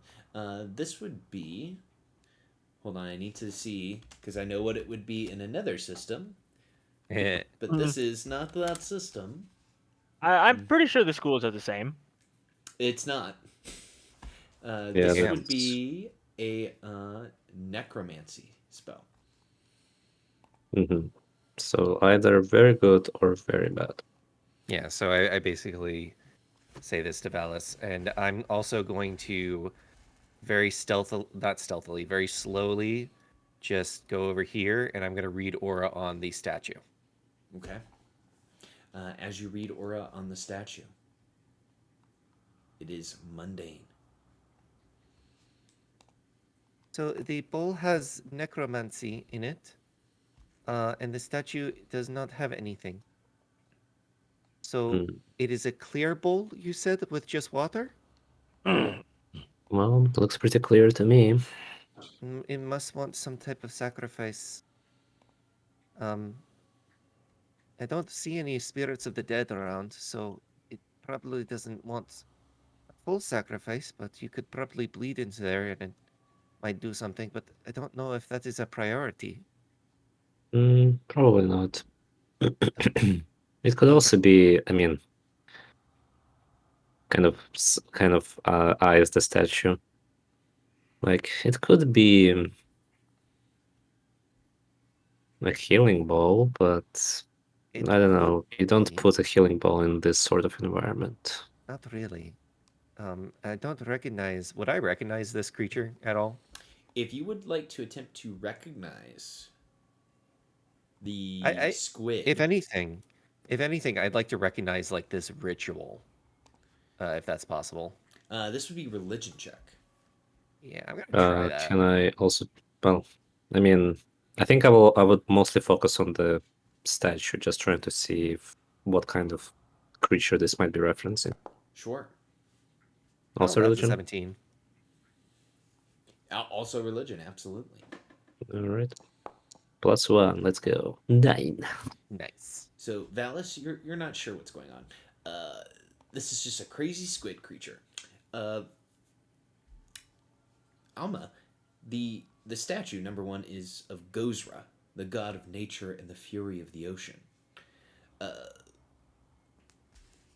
It has been known that Gozra often will bless objects with the power of the ocean. So this is possibly one of those objects that has the power and the magic of the ocean within it. I'm going to try something. Do you mind? No, of course. Go ahead. I'm going to draw my sword, my dagger, and Gozra. This guy is Gozra, someone of nature and water. Mr. Mm. Gozra, we could use some help. I offer my dagger, and I'm gonna put the dagger into the bowl. Okay, you put the dagger into the bowl. The water is still crystal clear. The silver bowl still kind of catches the light and shimmers. But beyond that, there's no effect. I guess it does not want a dagger. I'm gonna take the dagger out. So I'm assuming that, let's see, of nature and raging water. Well, I mean, the bowl is full of water. Now, I'm not a religious type, but when you have a bowl full of liquid, perhaps you should drink it. I don't know if I want to drink it. Do you want to drink it? I mean, normally I would totally be down. I'm all for new experiences. But right now I'm feeling a little bit iffy. I mean, I That could heal said, you. I can't say I'm not curious. It's up to you. Well, you said it's god of nature and water. It could be giving blessing. It could heal you. I know you are still injured. A little, you know. I'm gonna kind of like pray and just say to Gazra, if you could help our friend, we are trying to do the right thing. Can you give me a religion check on your prayer? Okay. This will be interesting. Okay. Valis, what do you think? The bowl is clear. The water within it is shimmering in the light. It looks very tasty. Well, Valos is gonna test something. He'll basically try to cup the bowl and just try to lift it a little bit to see if it's, if it's something that he can lift and potential drink from, or is it just stuck to the table? As you pick it up, it lifts off the table. Okay. Well, Val's gonna kind of look at Alma, look at the statue, look at the bowl, look at the statue, kind of do kind of a courtesy bow, not entirely sure what to do, and just just try to take one gulp Yep. out of the bowl. So you take a gulp. Yeah. You regain 6 hit points. Ooh. And can you make me a fortitude save, please? That sure can, Chief. Sure can, Chief. And I believe you still have your hero point, if you would like to use I it. do. Sure, I guess. Is it basically a reroll? Yes, and I believe if you right-click the message in chat, it'll allow you to say reroll using a hero point. Oh, that it is. Very nice. Yes, I will use my hero point. Oh, That's that's better. much better. Okay, so you get a 19, which was one below what you needed. So as you drink the water and heal, you like, whoa, whoa. You feel as if you are riding aboard a ship, and your stomach feels like the tossing and turning of waves within it. So for the next hour, you have saltwater sickness. It feels like that. It feels like that trip again. Oh no, not boats. Are you going to be okay? I don't know. Feels. Oh, have you ever been? Oh my god. You know, I never liked being on boats. It feels like I'm on a boat right now. Oh. Oh. I'll put the ball down, basically, and still kind of. Thank you, God. It was. Thank you for your healing. Yes, thank you, Gozra. Gosra, that's right. Okay. I'm just, Yeah, I'll be fine. I think I'll just need to take it a little easier, for a moment. okay, But you I'm know, gonna leave a silver piece. Actually, no, I'm gonna leave a gold piece on the altar. You Just a leave single gold piece. Gozra will remember this. Then I help Valis out here and kind of help get him down. yeah, we'll do the climbing kit again. Happened to Absolutely. him. He drank water and he says he was on boat. There Yeah, was it's my stomach is turning and kind of want to throw up, which would be horrible for my imagery. Sounds like drinking the water gave you seasickness.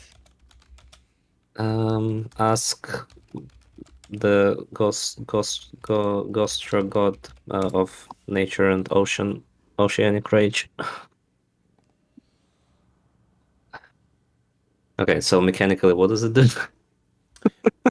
So while you have the saltwater sickness, and it looks like it's affecting your sheet how it should, you have a -1 status penalty to all d20 rolls, armor class, and spell DC until the hour is passed, because your stomach is just. Totally worth it. Okay. And you left the water on the altar, correct? Yes, I did. Okay.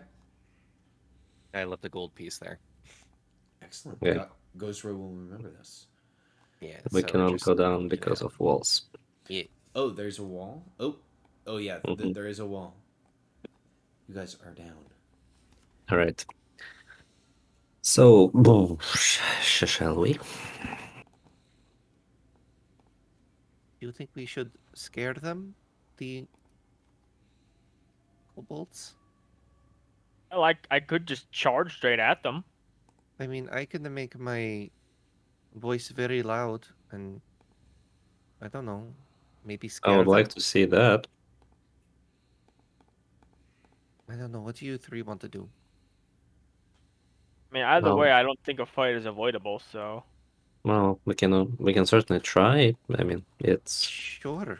Why don't I cast my spell and then I can make them maybe make very haunting noises. So yeah, I'm gonna be casting Bullhorn on myself. Um, and I want to attempt to like intimidate them from this distance, if that's possible. Okay. Let's see here. So, for me, this would be a demoralize action. Do you have the demoralize action on your character sheet already?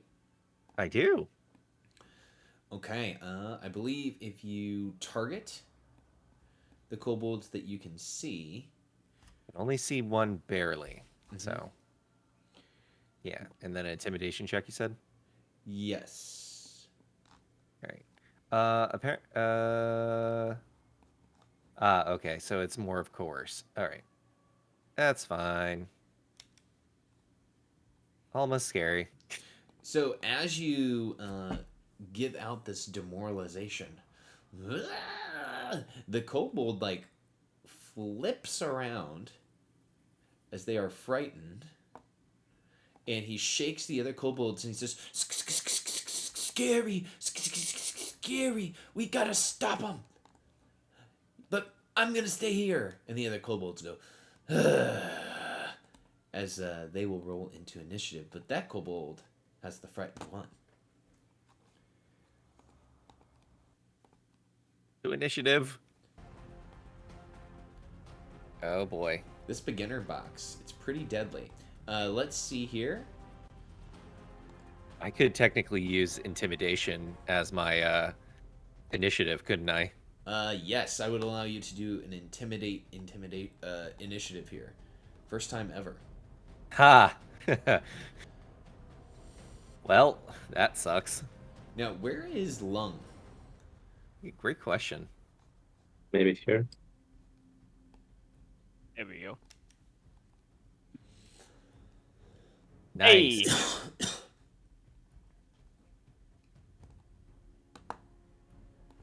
Oh, wait. I rolled initiative. It's a natural one. For a 6. ouchie. Oh, it was a perception check instead of. I need to learn. Should I reroll? Or can you put it at 6 for me? I can put it at 6. Goodness. What is up with your rolls tonight, Daniel? It is terrible. I am providing entertainment for you all. There Absolutely. we go. The Okay. rogue that can do shit. That sounds like the name of a book. Lao Shan, you see that there is one kobold that is up front that is just like acting in terrified. Well, that poor sap is gonna get run down as I rage and then sudden charge. Eee. I'm rush straight at him. So you stride twice, as- and then As part of this, Yep, go ahead. part of the same action, he gets a smack. That is such a good feat because it's basically 3 actions for 2. Mm-hmm. So good. But I missed. Yes, the kobold ducks under your fist. Ah! Damn shame. Let me just. And frightened is applying the status to it.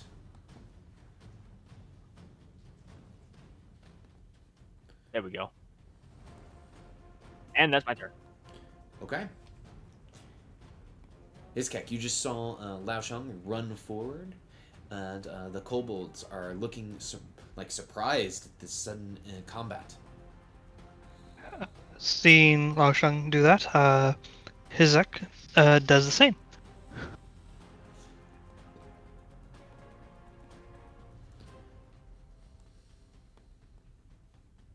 I lost my. I don't know where my token went. He fell into the back rooms. Oh, What just happened? He no clipped into the back rooms. We'll see him if he survives in about 10 years.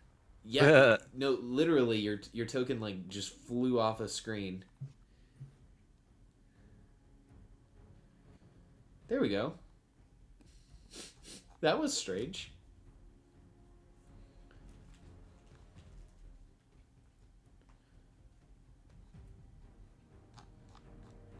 Is this if I can actually get this going the way I want to? I have like a weird ghostly token to my left.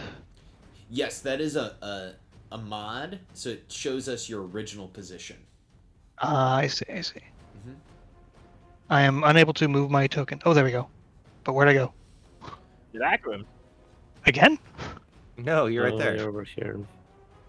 Next to Lao Shan. Find my token. There we go. Okay, cool. I want to go over here. It keeps teleporting my view. That's weird. Okay. And then swings at this one over here, which is target actions. Strike. Smack it. Ooh, yeah, a 22 hits the frightened intermediate kobold warrior for 6 damage. And then And raise you're shield. Magic trick. And he's gone. Wait, where did you go? He disappeared. Into the back Into the rooms. back rooms. He's gone. Like the pencil. I'm up there again. Why do you keep clipping? I don't know. He's gone again.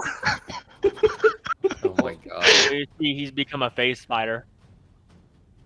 He's blinking in and out of ethereal plane. Here, I'm gonna delete your token, and then let's Yeah. just put a new token out. Okay. Let's put you in initiative. And what was your initiative total? 22. Okay. Okay, that's my turn. Unless I move again accidentally.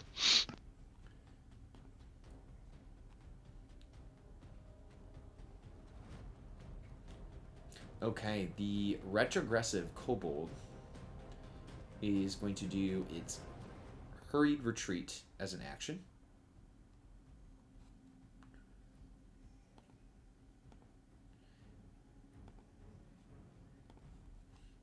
So if it is adjacent to at least one enemy, being his Kek, the kobold strides up to 30 feet and gains a +2 circumstance bonus to its AC against reactions triggered by this movement.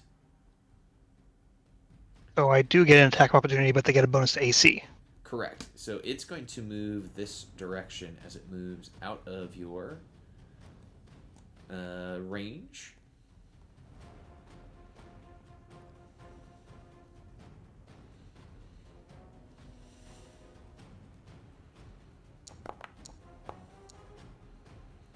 Ooh. Even with the circumstance bonus to AC, that is still a hit. As it runs away, thinking it's going to be so clever, it dies. Oh. Too bad. Oh. And that was all we learned from retrogressive kobold warrior. And now we are on Alma. Yeah, Alma is gonna move as far as she can on top of the camera. And is still technically concentrating on Bullhorn. So she is gonna target another kobold and attempt to do another demoralize.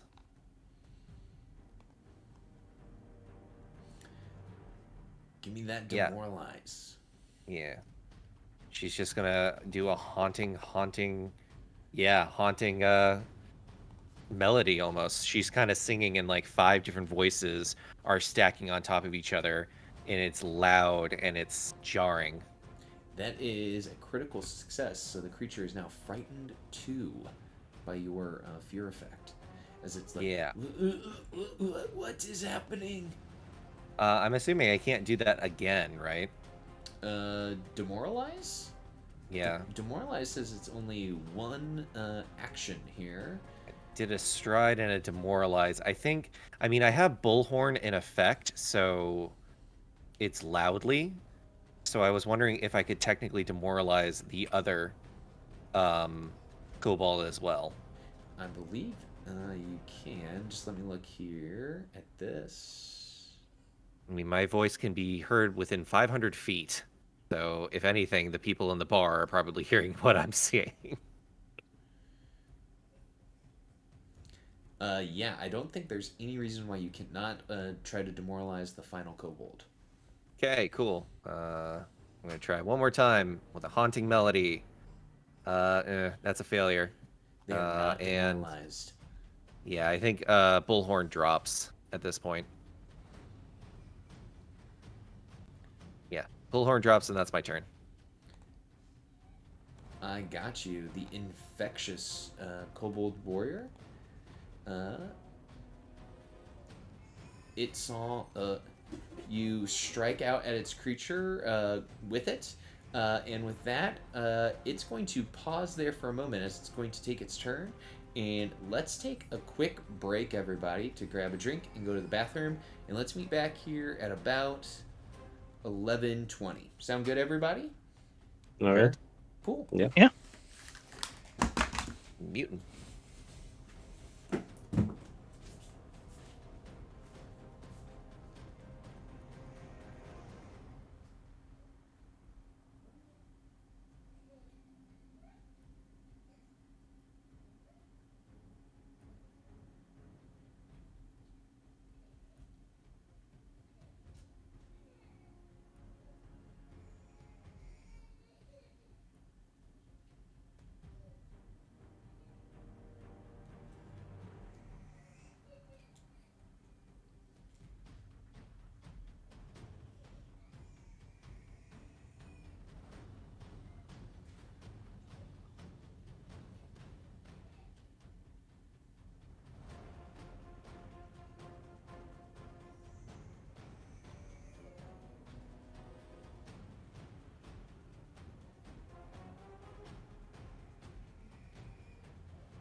Aha. Oh ho!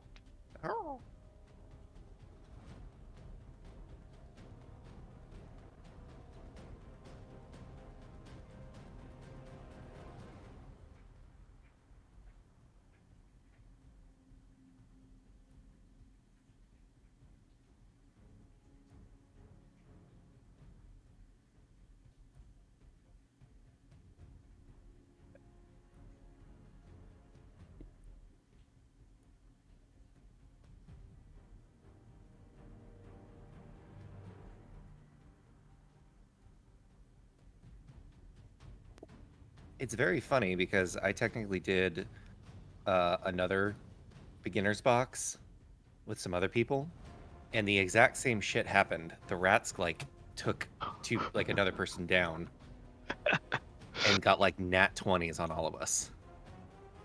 Those rats were brutal. Yeah, what the Yeah. hell?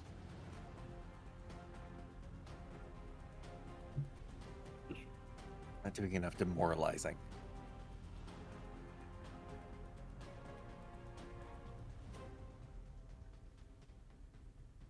I am enjoying the fighter's ray shield aspect. It's a interesting dynamic. I Mhm. technically can do that too with the cantrip. I just haven't been doing it because I didn't have it logged in. It's really weird because like I'll show you. I'll cast shield. I don't have. There's a shield block reaction, but I have to also click the ray shield option as well. It's very strange. Mhm. So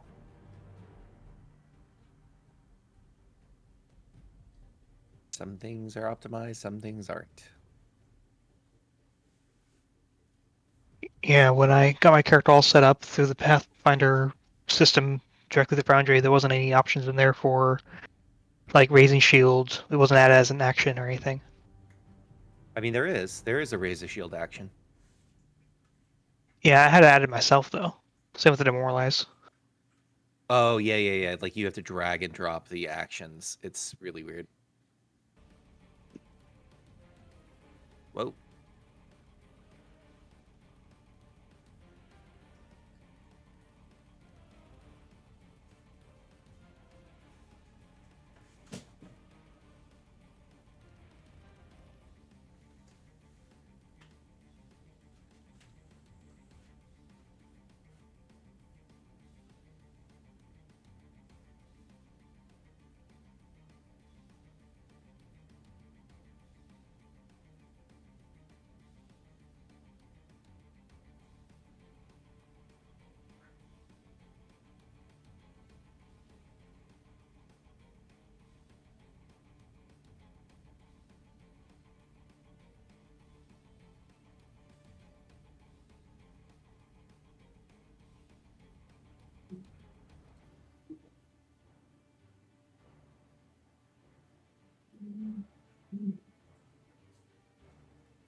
And I am back, everyone, when everyone else gets back.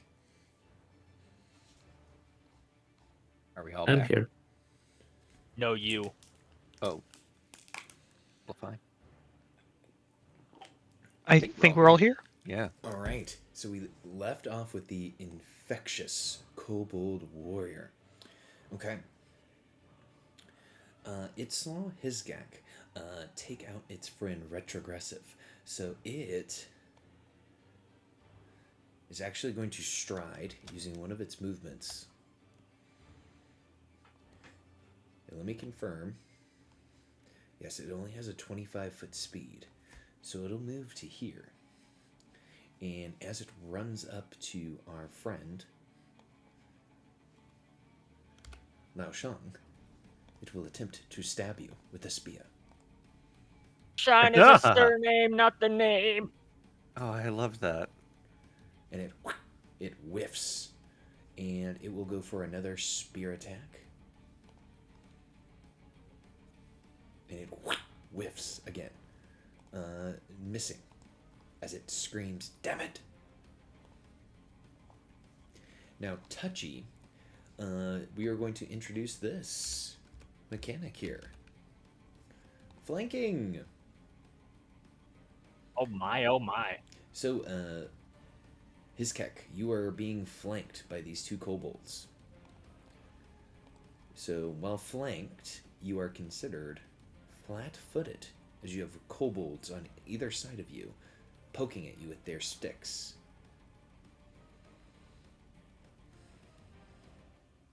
Is he flat-footed to just those two or to everyone? To just these two. Mhm. They have to be able to draw a line like this through Hiskek. Okay, so the kobold will act. Touchy is going to go for a strike with his spear. And he is frightened.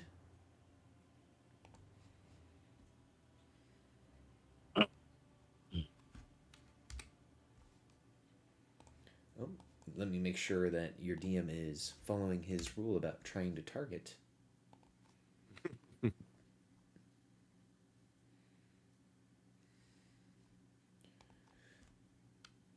we should have a...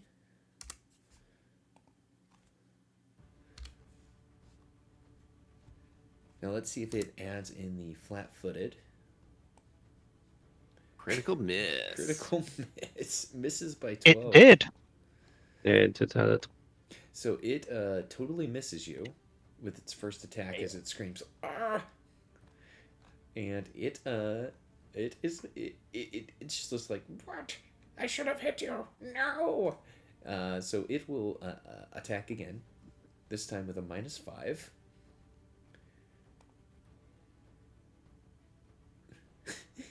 And Yes. it's not doing well. It's gonna go for its final attack here. A decent roll on the die, but at a -9, that's not gonna hit anybody. So that is it for the Touchy Kobold Warrior. And at the end of its turn, it drops to Frightened 1. Valis. All right, Valis You has. have unlocked flanking. Okay, Valis already has his rapier drawn because he is smart like that. So he's going to stride, which hopefully means I can make it over here in just my 30 feet. Whoop. And then I'm going to try and... let's see. Do I want to demoralize or do I want to feint? I want to feint. I'm gonna try to feint this kobold that's right to my south. So let's see if I can deceive his senses. Probably not. Yeah, he has a perception DC Dang. of 13. Cool. So instead, seeing that my feint has failed, I'm going to pivot, sort of throw my rapier to the side and, well, not throw it, but kind of put it to the side and instead say to him, "Oh my, you guys are so ugly. I really want to just vomit right now." And I'll try to demoralize him.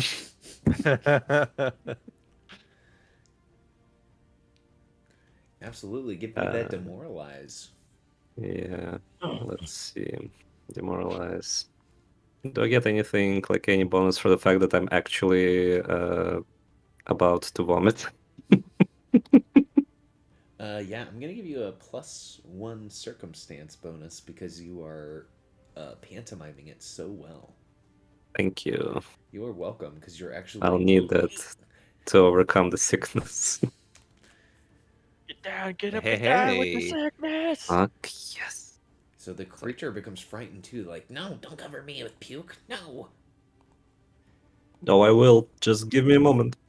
And that's my turn. That's all my Pac-Man. Gone. Okay, But not forgotten. Intermediate looks at his kek and squeals and says, "I am the superior lizard-like creature," and then it will go for a strike. I'll be right back. My brother's in the bathroom, so I had to get the pizza out of the oven before it burns. Okay. Well, he misses by 8.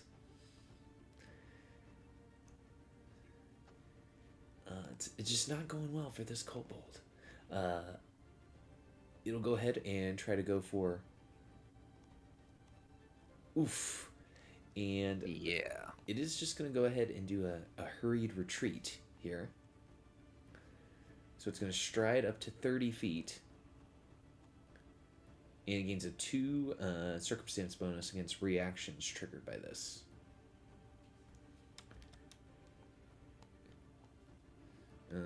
Sorry.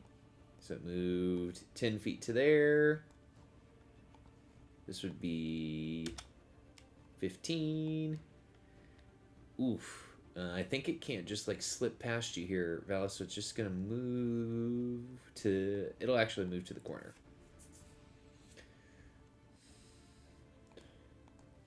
Alright. Lao Shanlong.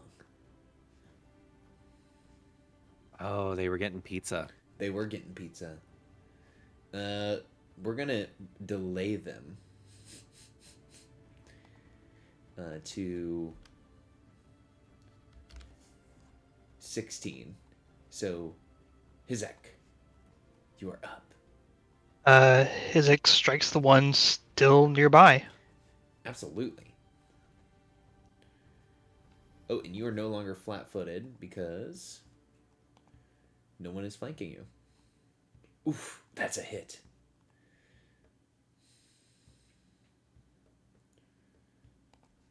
Ooh. 7. Oh. Why did I roll twice? No problem. I'll just take the That's first weird. one. 7 damage. The creature is like barely holding on. You see it holding itself at the wound you just gave it.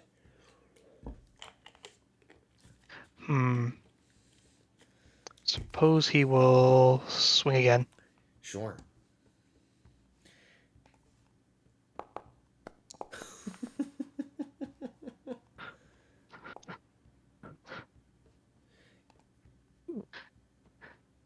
That hits, and that kobold goes down. And then Hizek will stride over here. Excellent. That'll be his turn. Alrighty, I'm back. I feel like Hizkek is the most effective member of this party at the moment. Yeah, it's a little sad. Yes, thank you for pointing Yeah. that out. Thanks a lot. He is a lizard folk. No, I'm just playing. I'm just playing. Okay, now we're up to Lung. Alrighty. Well, looks like Valis has those two handled, and well, I mean his cat got that one handled too. But I feel like I'm gonna do something a little spicy. I'm gonna hold up right here. Oh wait, that one's dead. Never mind. Instead of doing that, I shall remain where I am. I shall turn to this lizard, this kobold, and I shall just like Mr. Incredible from the movie, reach up and just grab him by the neck and hold him up as I grapple. Okay, and I do need to point this out. Grapples, shoves, trips. Your next attack also is affected by the multiple attack penalty. Oh, wonder why it doesn't say that. Oh, it's I missed it. it's under the attack trait. So, like a grapple, I'll drag it onto your sheet. Oh, I see it.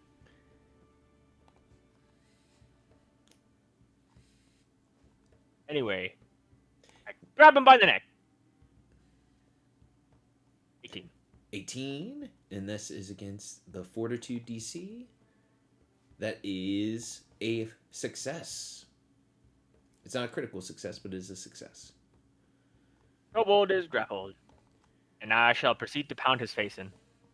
Okay, so he is grabbed.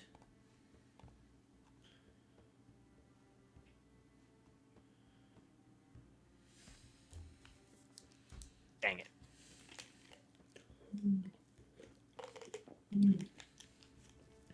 Okay, I believe you You know what? still I'll have, just punch again. you have one final Pac-Man. Dang it. The kobold Yeah, is that's my too turn. squiggly.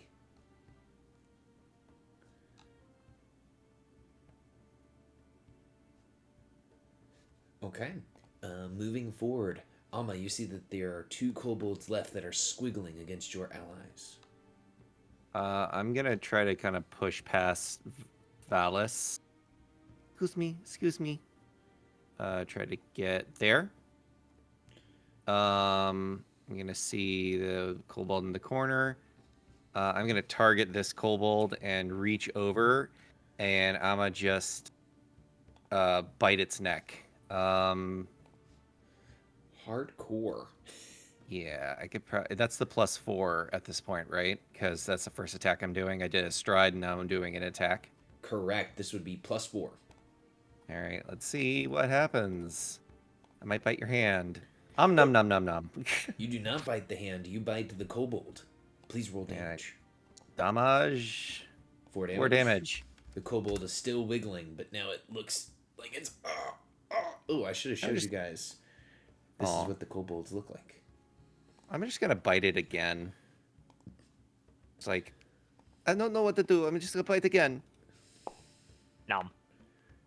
Nah, It I missed. misses. No, that did not work. Okay, I'm done.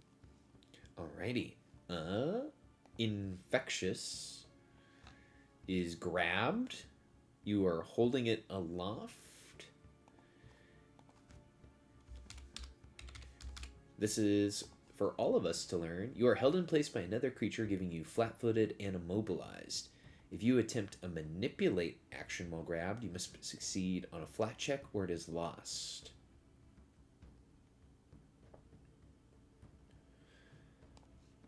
And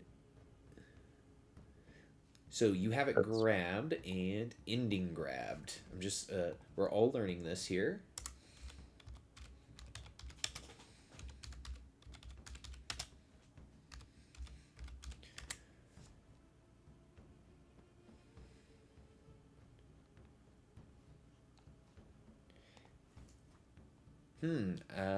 It doesn't say. So while you have this creature grabbed, it's just gonna try to stab you with its spear. There is an escape action. Oh, there we go. Well, it rolls a 20 to hit on our friend Lung. Oh, and it should be down to frightened 1. Not frightened 2, because it has already taken 1 turn. And it's going to attack you again. And then it'll try to escape.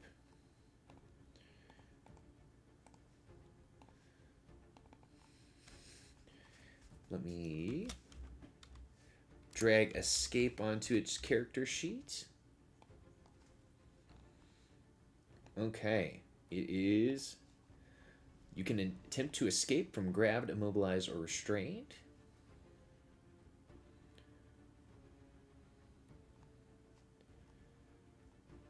Okay, so this is the athletics DC. So it's 10 plus your athletics modifier. 17.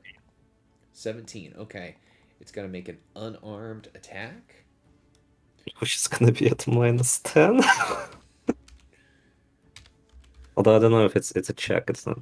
No, it is an attack. It has the attack trait. We're all learning here. So here we go. That's pretty rough. This is going to be at -11 because frightened. It does not escape. Okay. And then at the end of its turn, it goes down to frightened 0. And now we're back to Valis. Valis, Okay. you have a flat-footed target in front of you.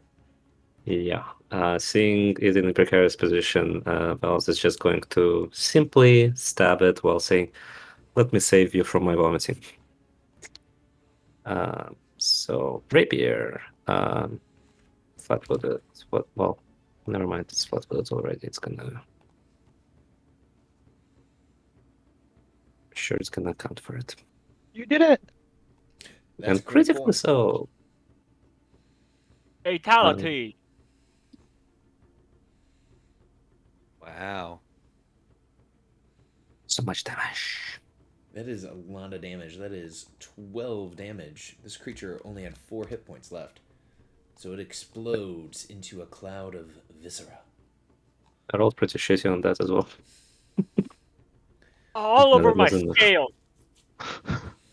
Well, it's better than my vomit. So look from the bright side.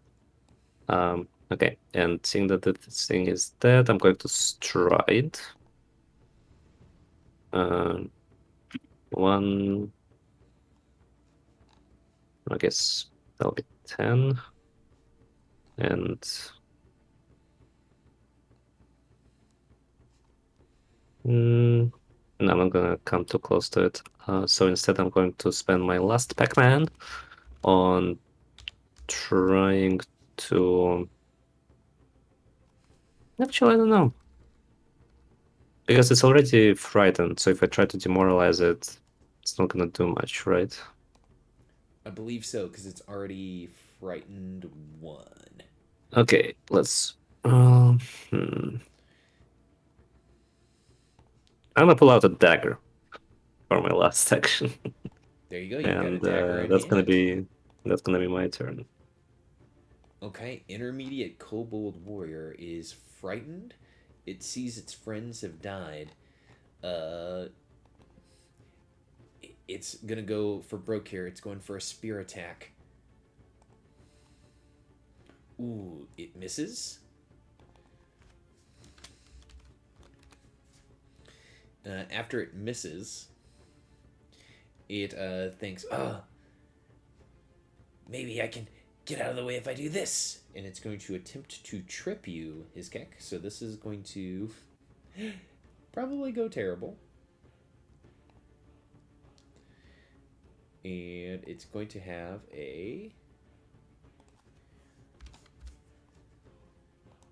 minus to this roll.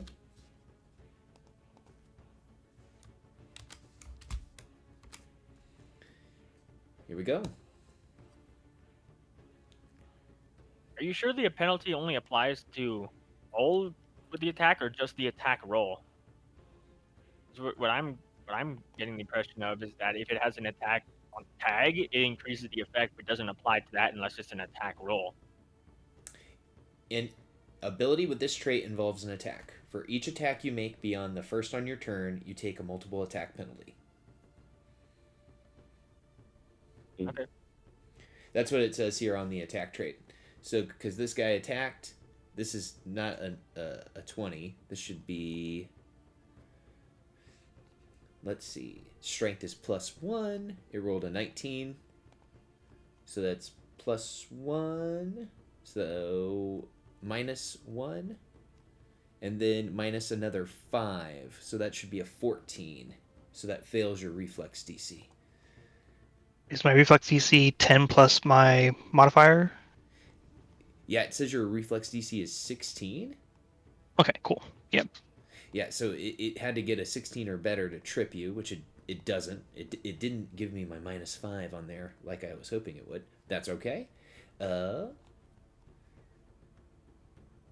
It's just going to go for its final spear attack. This might be its swan song. Yep, as it rolls a -4. Okay, we're back to the top of the round with Hiskak. Oh, this creature is no longer frightened. But maybe it should have stayed frightened.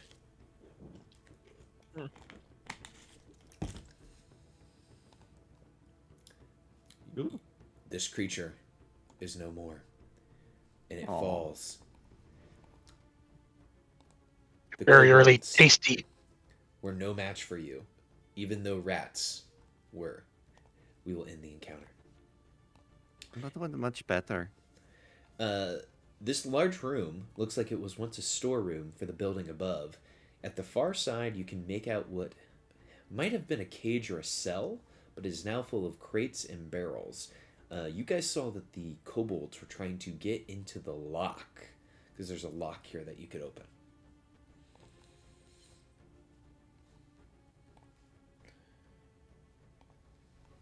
Is anybody okay? Does anybody need assistance? No, I'm good. No, my stomach is still. That'll be okay. You did very well. Players, It's but a flesh wound. They only got to be a scratch. I'm going to make a ruling here. So you spent, I'm going to say, 10 minutes up top with your patron. We'll say it was about 10 minutes clearing the obstacle of the drop into darkness going through the cliff. It was less than a few seconds in the room with the spider. 10 minutes with the water bowl and the barricade. So you're about 40 minutes since you did your treat wounds. Mm-hmm. But continue. Sorry, everyone. Just wanted to Right. let you Yeah. know it's been Lao about 40. Shang, Lao Shang, and his kek didn't get treat wounds. It's just Alma and Paulus that did. Correct. Yeah. Okay. But Okay. Well, that ended violently, but at least maybe now the fish will be fine. Maybe. There's This where more they've been rooms taking the though. fish? This room over here? I mean, yeah. My goodness, look at this rubber.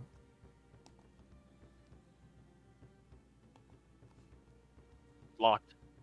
Looks like a lot of boxes over there. Oh, it's locked. Yep, Well, let's unopened. see.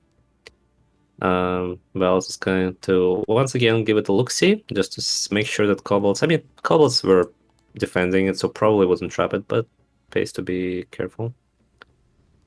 So just look for traps once again on the door. Look at the lock. Look at all the edges of the door. Absolutely. So I would think it's another thievery check here. Secret or no? You do not have to make it secret. Let me, Okay. as you're making that, let me just see. Recall knowledge. Pathfinder 2.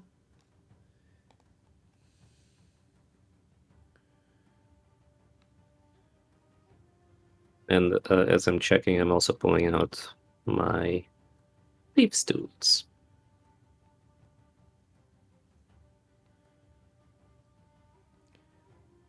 I don't see in the recall knowledge skill anything about it being secret.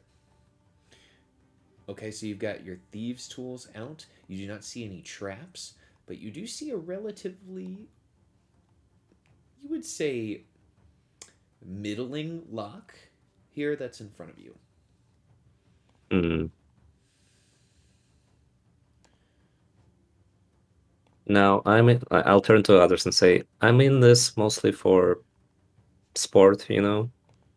But if you could check their bodies to see if they have any key, just do that while I fiddle with the lock. Who Sure. needs the And key then, when I have this? And he just Lung reaches into a sack and pulls out a crowbar. okay, that's gonna be I got plan my C. key right here. Perfect, that's gonna be our plan C. And so I'll pull out my pick locks and try to pick the lock. and while he's doing that, I guess I'll investigate the bodies. His Keck will be perceiving to see if he can understand what's on the other side of the door. Excellent. So going in the order there, in the easiest, Alma, you see that the kobolds do not have much of anything on them. They each have a spear. So if anyone wanted to grab a spear from the kobold, they could. I can't use a spear, but this might come in handy. Now, Hizkak, perceiving as you're looking forward, the door is closed and it's pretty tight to the floor and to the sidewalls and to the ceiling. So, in order to perceive anything beyond it, you might have to open the door or crack it, but because at the moment you're not getting anything from it. Now, Valis and Lung, you guys are wanting to open the door, correct? Mm-hmm. Okay. To open the door with your thieves' tools, this will be a thievery skill check. Oh, writing.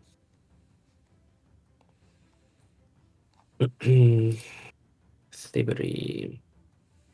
Got a lock. Let's go. Ooh. So as you're working around, you can't quite get it open. You don't critically fail the lock, so they're not broken. It's just you can't get them open at the moment. This one's a bit tricky, it seems. Any luck on the key? I did not find keys. Well, And that's she's unfortunate. at this point has been talking to somebody that none of you can see. I'm sure that they will be happy on the other side. Also, kind of just give one look to Alma, just shrug his shoulders and continue working. Um, does it look like the door is very sturdy? So, for instance, if Lao Shan was to try the crowbar trick, it could be particularly difficult. You would say that it's more sturdy than it is. The lock is good, if that makes sense. Okay. You would say it's a middling lock, but a very sturdy door. We'll look to Lao Shan and say, just one more try, okay? And I'll try to pick a lock once more, just maybe try a slightly different approach and see if it works. I can't And find the fourth open action on the player primer anyway. so, is that another thievery check? No, anything different about this one? I'm going to give you a +1 circumstance bonus because you guys have investigated it, and I don't believe there's a negative to repeated attempts. All right, Not I'll that I take it. can see at the moment. I have a feeling I need to roll pretty damn high to open it. Well, Ooh. You have broken your thieves' tools. um, well, damn it. That's fine. Okay, I'm gonna grab whatever's left of them, stand up, and turn to Lao Shansi. Your turn, Plancy.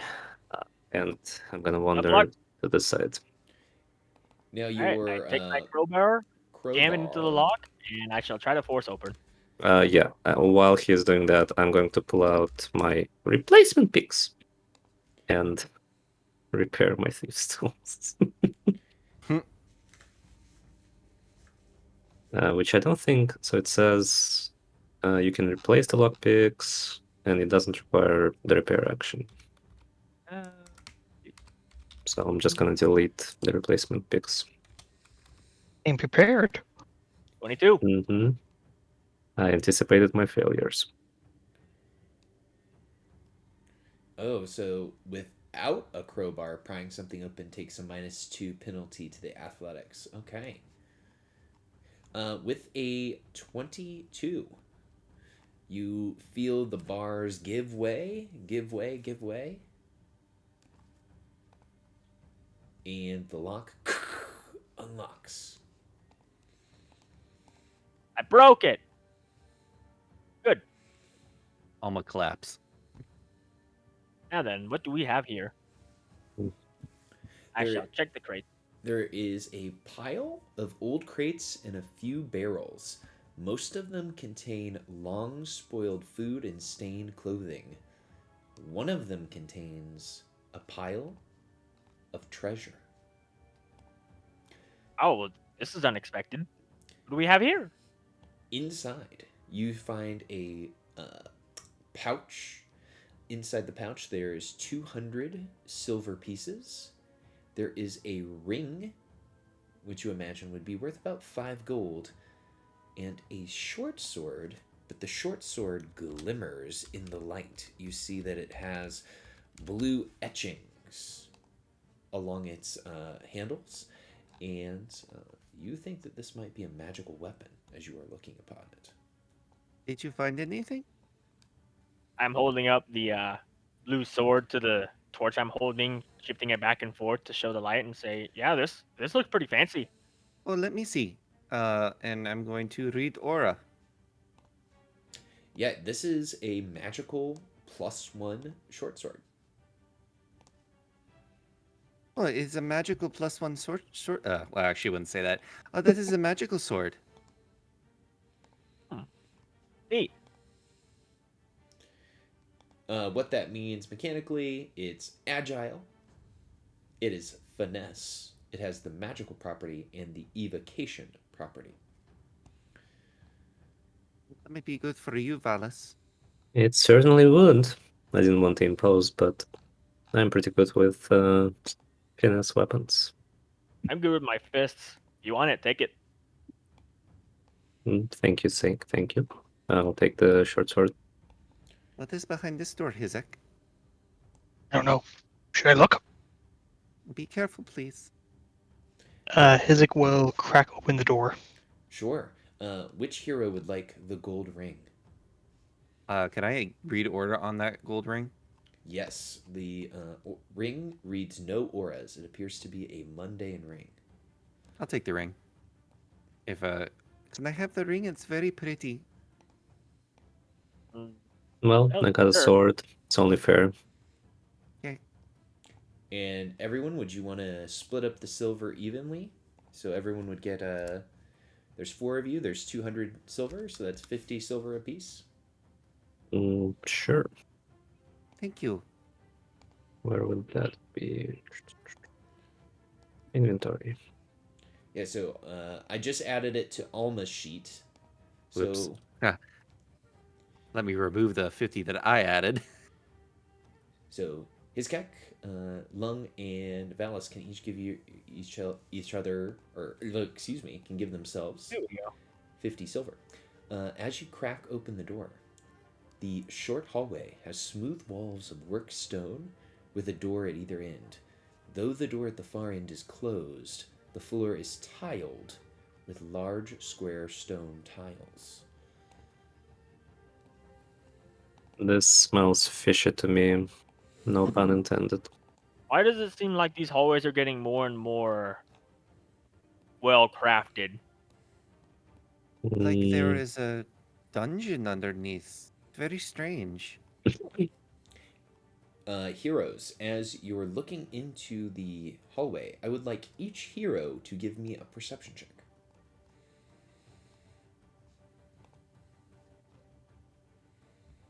Nope. Alma is checking out her ring. Hizkak, you are an expert at perception. There is something strange about the square closest to the northern door. You think that the floor tile is loose as you are looking at it. You know, everything is well inset.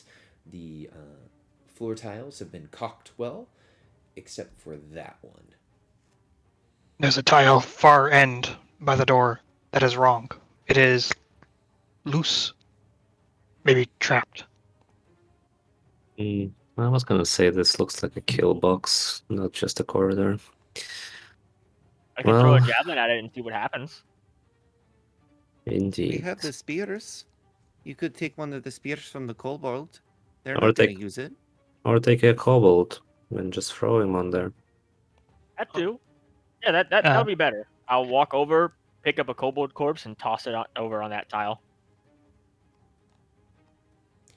Okay, you grab the kobold corpse and you just chuck it onto the tile. Yep. Okay, as you do so, the hallway trap activates. The ceiling essentially collapses, and there are stone blocks that fall all over that kobold body. That was scary. But the ground is still passable. There is just a large pile of rubble now atop of the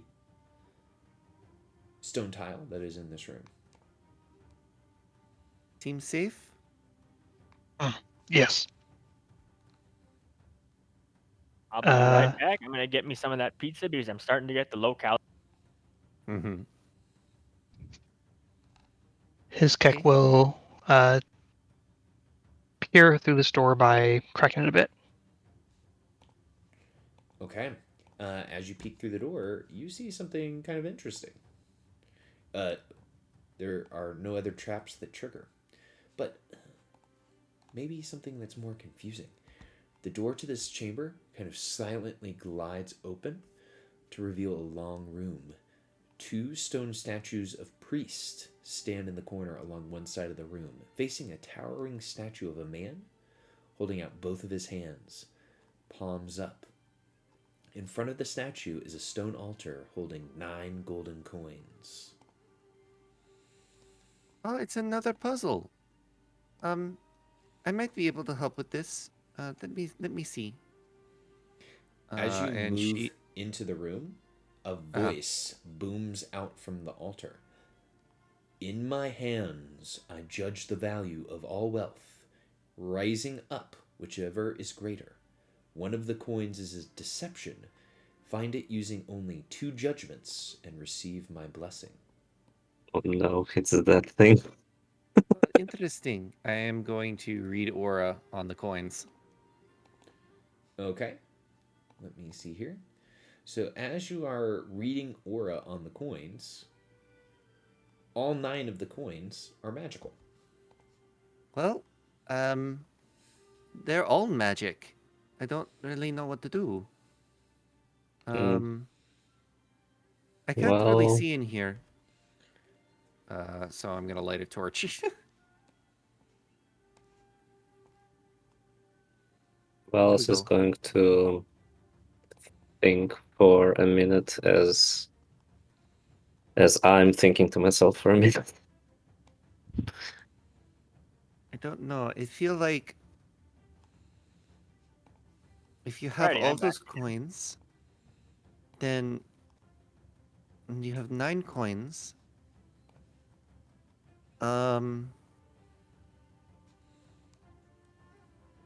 I don't know. What check would I have to do to understand this riddle? So, the challenge is to identify, you believe, a fake, as one of the coins is a deception. The Mhm. statue will raise up their hand for the coins that are of greater value. That's what you have figured out so far. Okay. And we have 2 checks that we can do. Yeah. It says, find it using only 2 judgments and receive my blessing. Okay. There's Well, 9 of them. Maybe we can separate them in groups and then test group. yeah. Perhaps we can start with, let's see. If we start with 4 and 4 and leave 1 aside, that could help us identify which of the 4 coins Maybe. have it. However, But then, yeah, yeah, second and check will be kind of doomed. what if we just did 3 and 3? That sounds like a better idea, because then we will know from just the first judgment which of the groups of 3 has the less valuable coin, and then we can compare 2 out of that group, and that will tell us. Now, this What is. if you... Oh, sorry, go ahead. No, go ahead. I was going to say,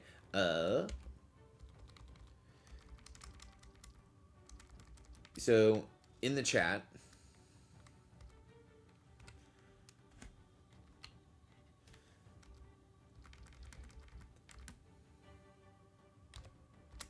so I put numbers 1 through 9, so that way you guys could do this. I don't know, with a little bit more tactile cue here. So, what numbers of coins do you separate into groups, and then how do you arrange them, and then what do you do with them? I think we're doing what, 1 through 3, and then 5 through 4 through 6, and we Yep. test those 2 groups first. So we put 1 through 3 on the left hand, 4 through 6 on the right hand. And then 7, 8, and 9 are on the altar. Mm-hmm. Yeah. Okay. As you guys accomplish this, both hands rise up equally. All Okay, right. so then it's 7, 8, 9. Maybe we put, I don't know, 2 on one hand and 1 on the other? No, because we don't know. It's possible that that a true and a fake coin are still more valuable than one true coin? I mean, it has to be. Well, there's an I easy mean- way to do it. Take the group of 3, put 1 on each side, and if both hands are raised, then the one that we didn't put is a counterfeit. And if one of them raised, then one on the left or right is the counterfeit. Yes, Oh, we should that's basically do smart. the same principle that we did with the triples. Okay. So let's pick 7 and 8 or something. Okay, as you put 7 and 8 on the hand, the left hand goes down, the right hand rises up. It's That's the 7. counterfeit. Alma holds up the coin. It's this one. As you declare coin 7 as the fake coin, you hear a click to your north as a door opens. Look. We did it. What's in here? As you run in, let me describe to you what you see. It's a trap. Nah. Oh no. This small chamber contains an old wooden chest emblazoned with the symbol of a key. Behind the chest is a massive contraption of gears and pulleys that look like the inner workings of some unseen device. Cool. Is there anything else in there? So you see that there's this chest, and then you see that there's a lever sticking out of the back of the chest. I'm gonna crank the lever curiously. As you crank it from its current position to it moves, and as you do so, is anyone skilled in the crafting skill? Of course. I think technically. I mean, I'm trained. Where are my proficiencies? I'm not trained in it. If anyone is trained in crafting, you can give me a crafting skill check here as you see her crank the lever.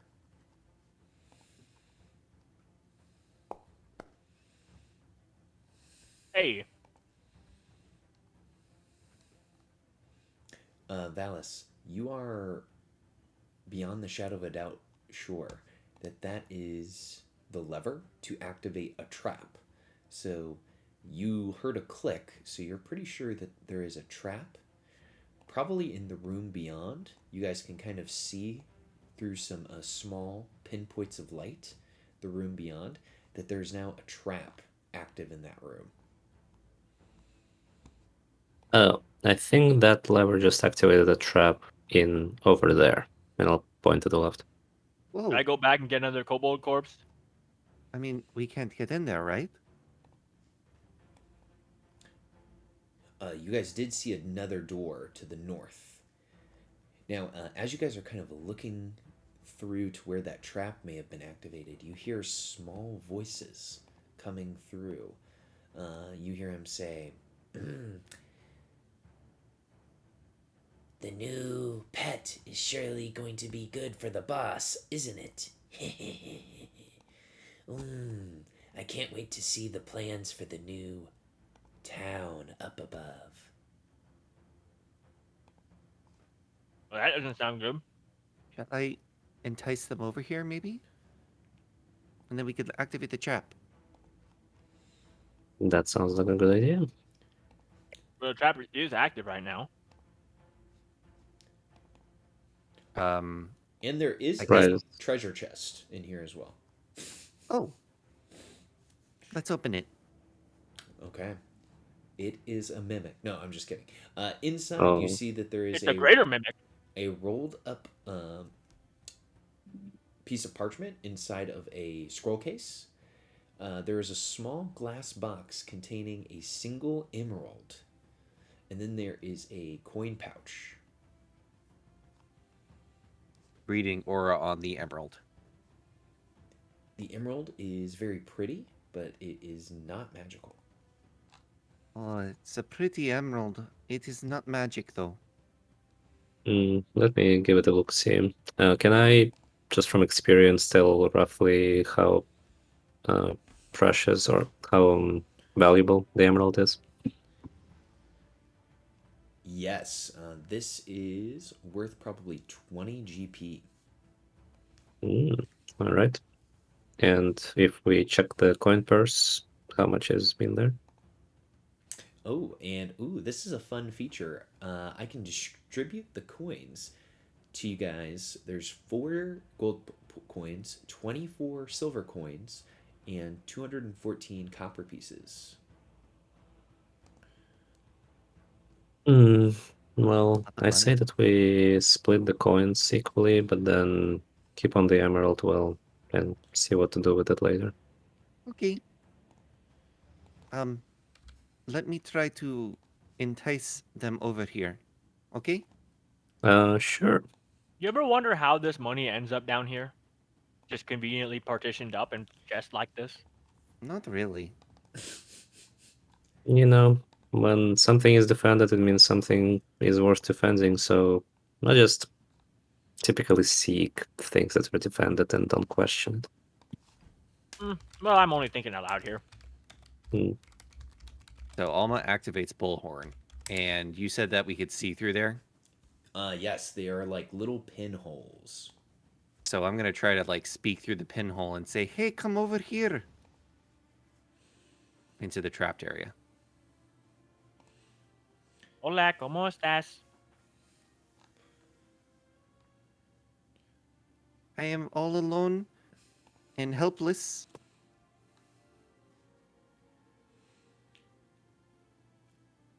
That is interesting. Can you give me a diplomacy check with a +2 circumstance bonus? For some Uh, reason, that just made me think of a Coben Eblin quote when you go invisible. Help, I'm lost and barely clothed. 17.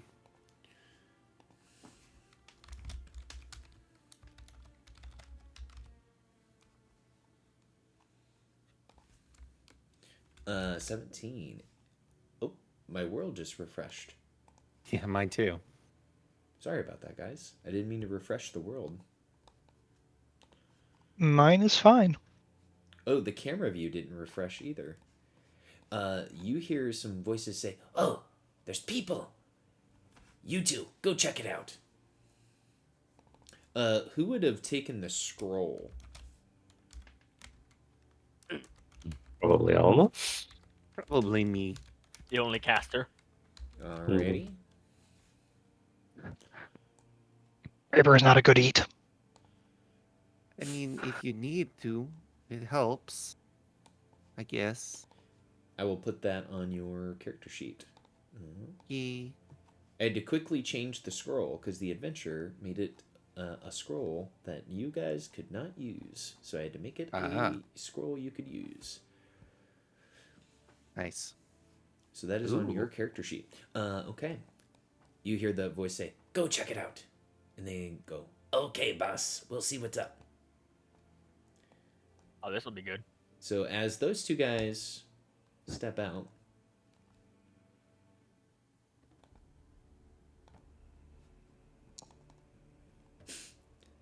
you hear ka-chunk, ka-chunk, as both of these guys are hit with a spear, and they cry out in pain. "Ah!"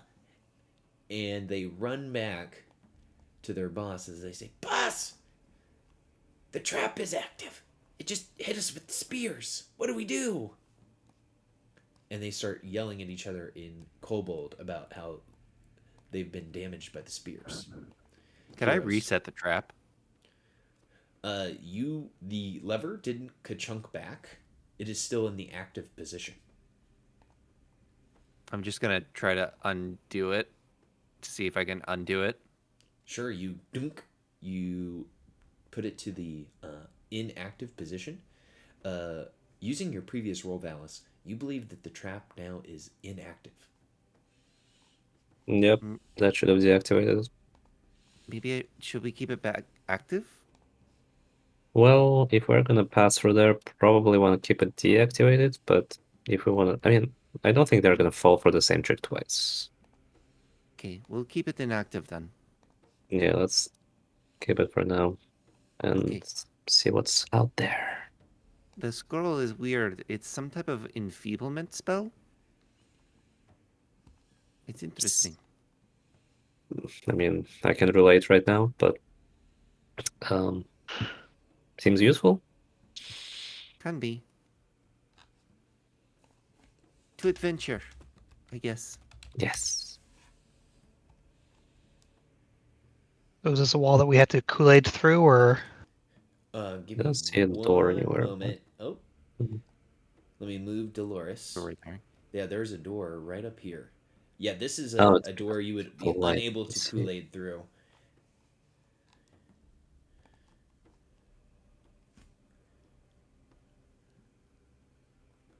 Now I can see it. Okay.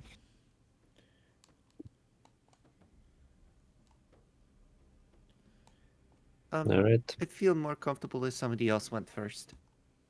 Yeah. Let's go. Tell people. So as you guys run into the room, let me tell you exactly what you see.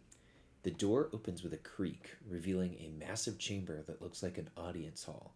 On the far side, a broad set of stairs leads up to where a throne might have once been. Pillars support the high ceiling, and the ruin tatters at once. Decorative banners still hang from them. A decorative tile pattern centered in the middle of the floor shows grim coding on the tile. So as you guys rush through the door creaks. The kobolds all screech. "Ugh!"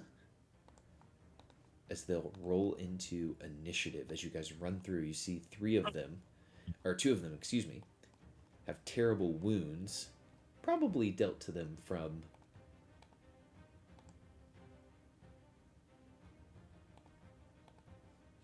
the spears. Sorry, my founder just did something weird, but we're good.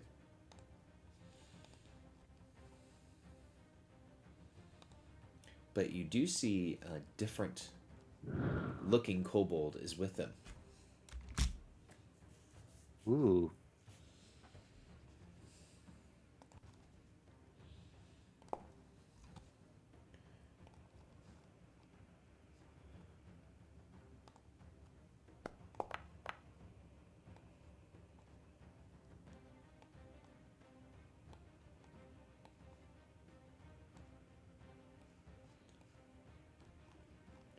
Okay. The interesting kobold warrior. So you guys set the trap to the off position. The kobold warrior, being very careful here, comes to here. It's going to target Hezgek, so it's used one Pac-Man.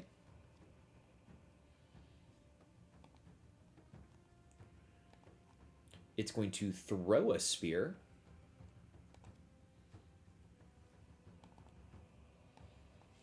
Now let's look here. This is at 25 feet, so there is a ranged penalty here. Ooh. Oof. oh, first hit? It is very much like Ace Ventura when he is fighting the tribesmen in When Nature Calls, and you now have a little spear sticking out of your leg. The kobold will now take the stride action once again to run back. Valis, you just saw a kobold run out, throw a spear at your friend, and run back in. Oh, so terribly rude as always. Valis is going to stride for one Pac-Man to the north pillar, but as I'm passing, I just want to take a quick look-see at what I'm seeing. Okay. So basically, he gets there. Then I will attempt to hide right behind this cover. So that will be a stealth check in secret, rolled by GM. I guess I can roll it myself just in secret. You should be able to roll it secret to me. No, it actually says already set to blind GM roll. Perfect. There we go. I got a question mark. Okay. Ooh. So, Let me just check their DC here. Hmm. You think you are hidden, Yeah. and that is the only response you will ever get for the rest of the campaign. You think you are hidden. Indeed. You are hidden. Hmm. Sure am. And then I'm going to try and sneak so that they don't even know where I am. And that's going to be my final Pac-Man. Absolutely. Now that's a huge action. I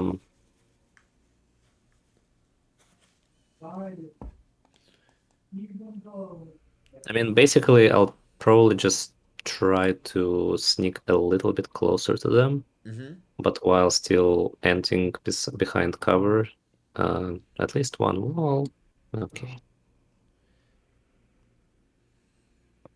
Can I not just move diagonally here? Or is it just weird? There you go. Okay, thank you.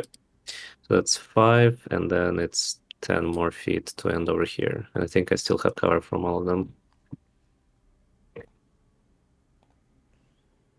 For the purposes of hiding, I mean. You do, because the pillar is in the way. Indeed. Now, at the end of your movement, stealth check in secret once again. If you have cover or greater cover, you get +2 or +4 from greater cover. You have +2 from the cover. Okay. So that's a +2. Is that circumstance? It is.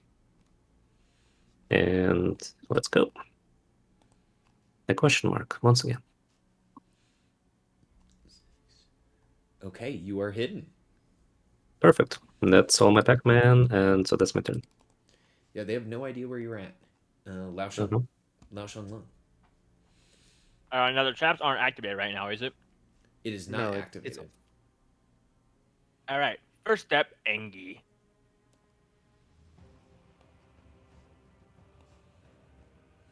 What tab is this? I have 3 imported rages. Anyway, and then there it is, sudden charge.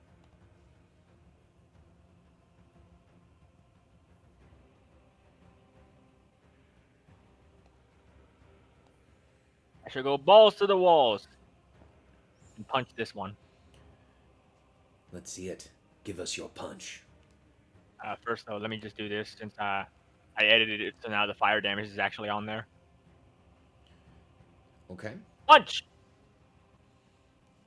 that is a hit. 17.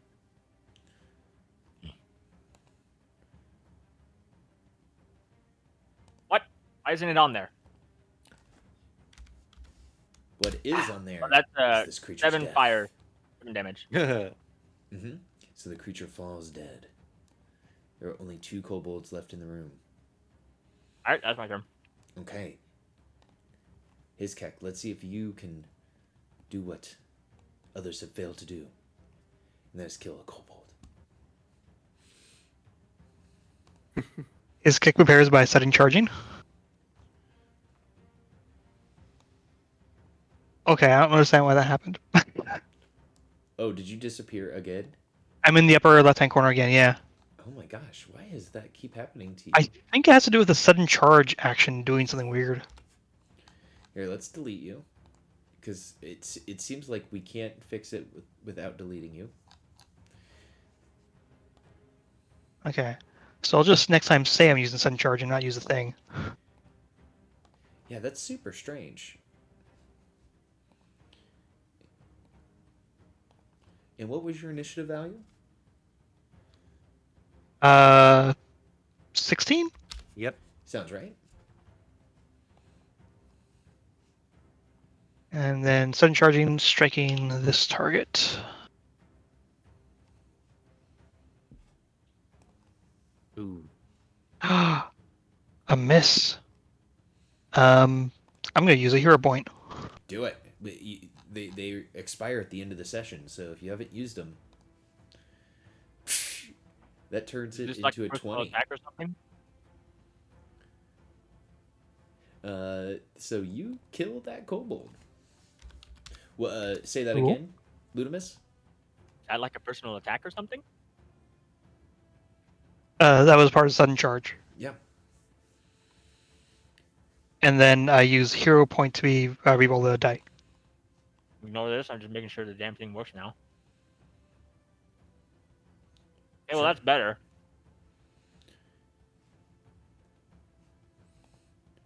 Okay. Excellent. So, Alma, you're the last person to go in the round. Okay. I'm gonna very carefully start moving All right. kind of forward towards right behind this nope. 10 feet that way. And then yeah, just gonna go there and I'm gonna target this guy and I'm gonna try to demoralize him by singing weird like melodies to throw him off his game. Let's see it. Let's see it. All right. That is a success. The Kobold Trapmaster is frightened. And then as the last part of mine, I'm gonna take my last action to raise a shield, and I think I have to actually do this to do it. No, it did not work. I have +1 to my AC till the start of my next turn, and I can do a shield block reaction. Sure. Okay, the duplicitous Kobold Trapmaster looks at you guys, squeals, as it's scared. It looks at Hiskek and just quickly throws a spear at him. Overthrows him by a mile. Ah! It almost hit me. Runs to here with a Pac-Man.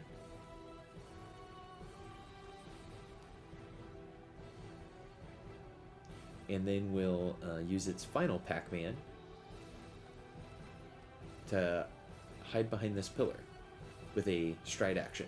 And as we go into round 2, I'm going to go ahead and just take us back to the landing page because we're overtime, and we will pick up next Wednesday with the next session of the beginner box. So, everyone, before we close up, what were our reactions to Pathfinder 2? Those rats hit real hard. Yeah. Mhm. Honestly, this isn't very much more difficult than 5e. Yeah, really. Well, so far. They just took all of the miscellaneous shit that the DM has to make on the fly verdicts of and put them into actual actions, but that's like the only real difference. Yes, we are sharing the load as players and GM. But yeah, I feel like it's fun. I'm having a good time. Yeah. I And am hey, liking fighter with the shield raising and the blocking and the sudden charging. That's fantastic. I am regretting taking was it tail whip as my ancestry feat because it's probably not going to come up ever. Yeah, Pack Hunter kind of sucks for what I'm doing. Yeah, if you So- guys want to retrain your feats, I have no problem with that, or your ancestry feat, no problem with that, because as first-time players, we don't know how effective certain things are going to be. So yeah, if you guys want to retrain that, be my guest before next time. Yeah, I have honestly, absolutely no. so I can choke slam dragons. yeah, I would love to put Azamar as the heritage, but I don't know how crazy that would be. I have absolutely no regrets, but I need a feat to roll better. Yeah. 'cause I feel like Valis is doing all of like the right moves. It's just like But they just don't work. the d20s aren't playing off for. Now you know what it's like to be Marceline. Yeah, I guess so. One thing I'm kind of confused about is that so I took like all of those maneuvers just now to make sure that I'm hidden and undetected, maybe. But if one of those goblins were to stride forward and then have line of sight to me, would all of that just be for nothing, or would they still have to seek me out to find me? I think they would have to actually seek you unless you're standing out in the open. Because to me, right now, you're like standing with your back flat against the pillar. So I'm going to say, unless they're like literally like standing next to you, it's going to be pretty hard for them to detect you. Okay, Because you had that's a very little good. comforting. You had You very have good mastered the art of successes. standing really still until you're invisible. Yeah, that's true. Invisibility would be fun. I'm having a lot of fun as the GM. Of course, first time GMing. I'm made some mistakes. I gotta look up some stuff. This game is, I think, it's very challenging at first level, just from the rats, doing Mhm. triple hits. So at any point when you have a combat with multiple enemies like that, I think you have the likelihood that people could go down. But so far, you guys have been crushing it. And the feedback I got from the other DM that's ran this adventure is that their players one shot everything as well. Nice. So Oh, we'll I see. mean, to be fair, it is level 1 monsters. Most of the time, those are fodder in like any system. Yes. Yes. Now, everyone, I will tell you. So this is the last room in level 1. There is a second level to this dungeon. It has less rooms. So the hope is that we can finish all of it in a second session. If not, we'll have to plan a third session. That would have to be on a day that's not a Wednesday. So I would have to talk to you guys about that. Wait, but Mhm. isn't the beginner box taking you to character level 3? There's a second level of the dungeon. So you guys are on So it's dungeon like level for 1, and then there's going to be stairs, and then there's going to be dungeon level 2. so you mean there's like separate acts in the beginner box, so to say? Yeah, you could say it like that. Those are my really bad stairs. It looks Making like the a job broken done. ladder. That's fine. But yeah. All right, guys. Well, if you guys have any questions, comments, concerns, anything like that, you can send those to me over the week. Otherwise, we are finished for the evening. I'm going to head to bed. Same. Right, it was fun. Good night. Good Bye, night, everyone. everybody.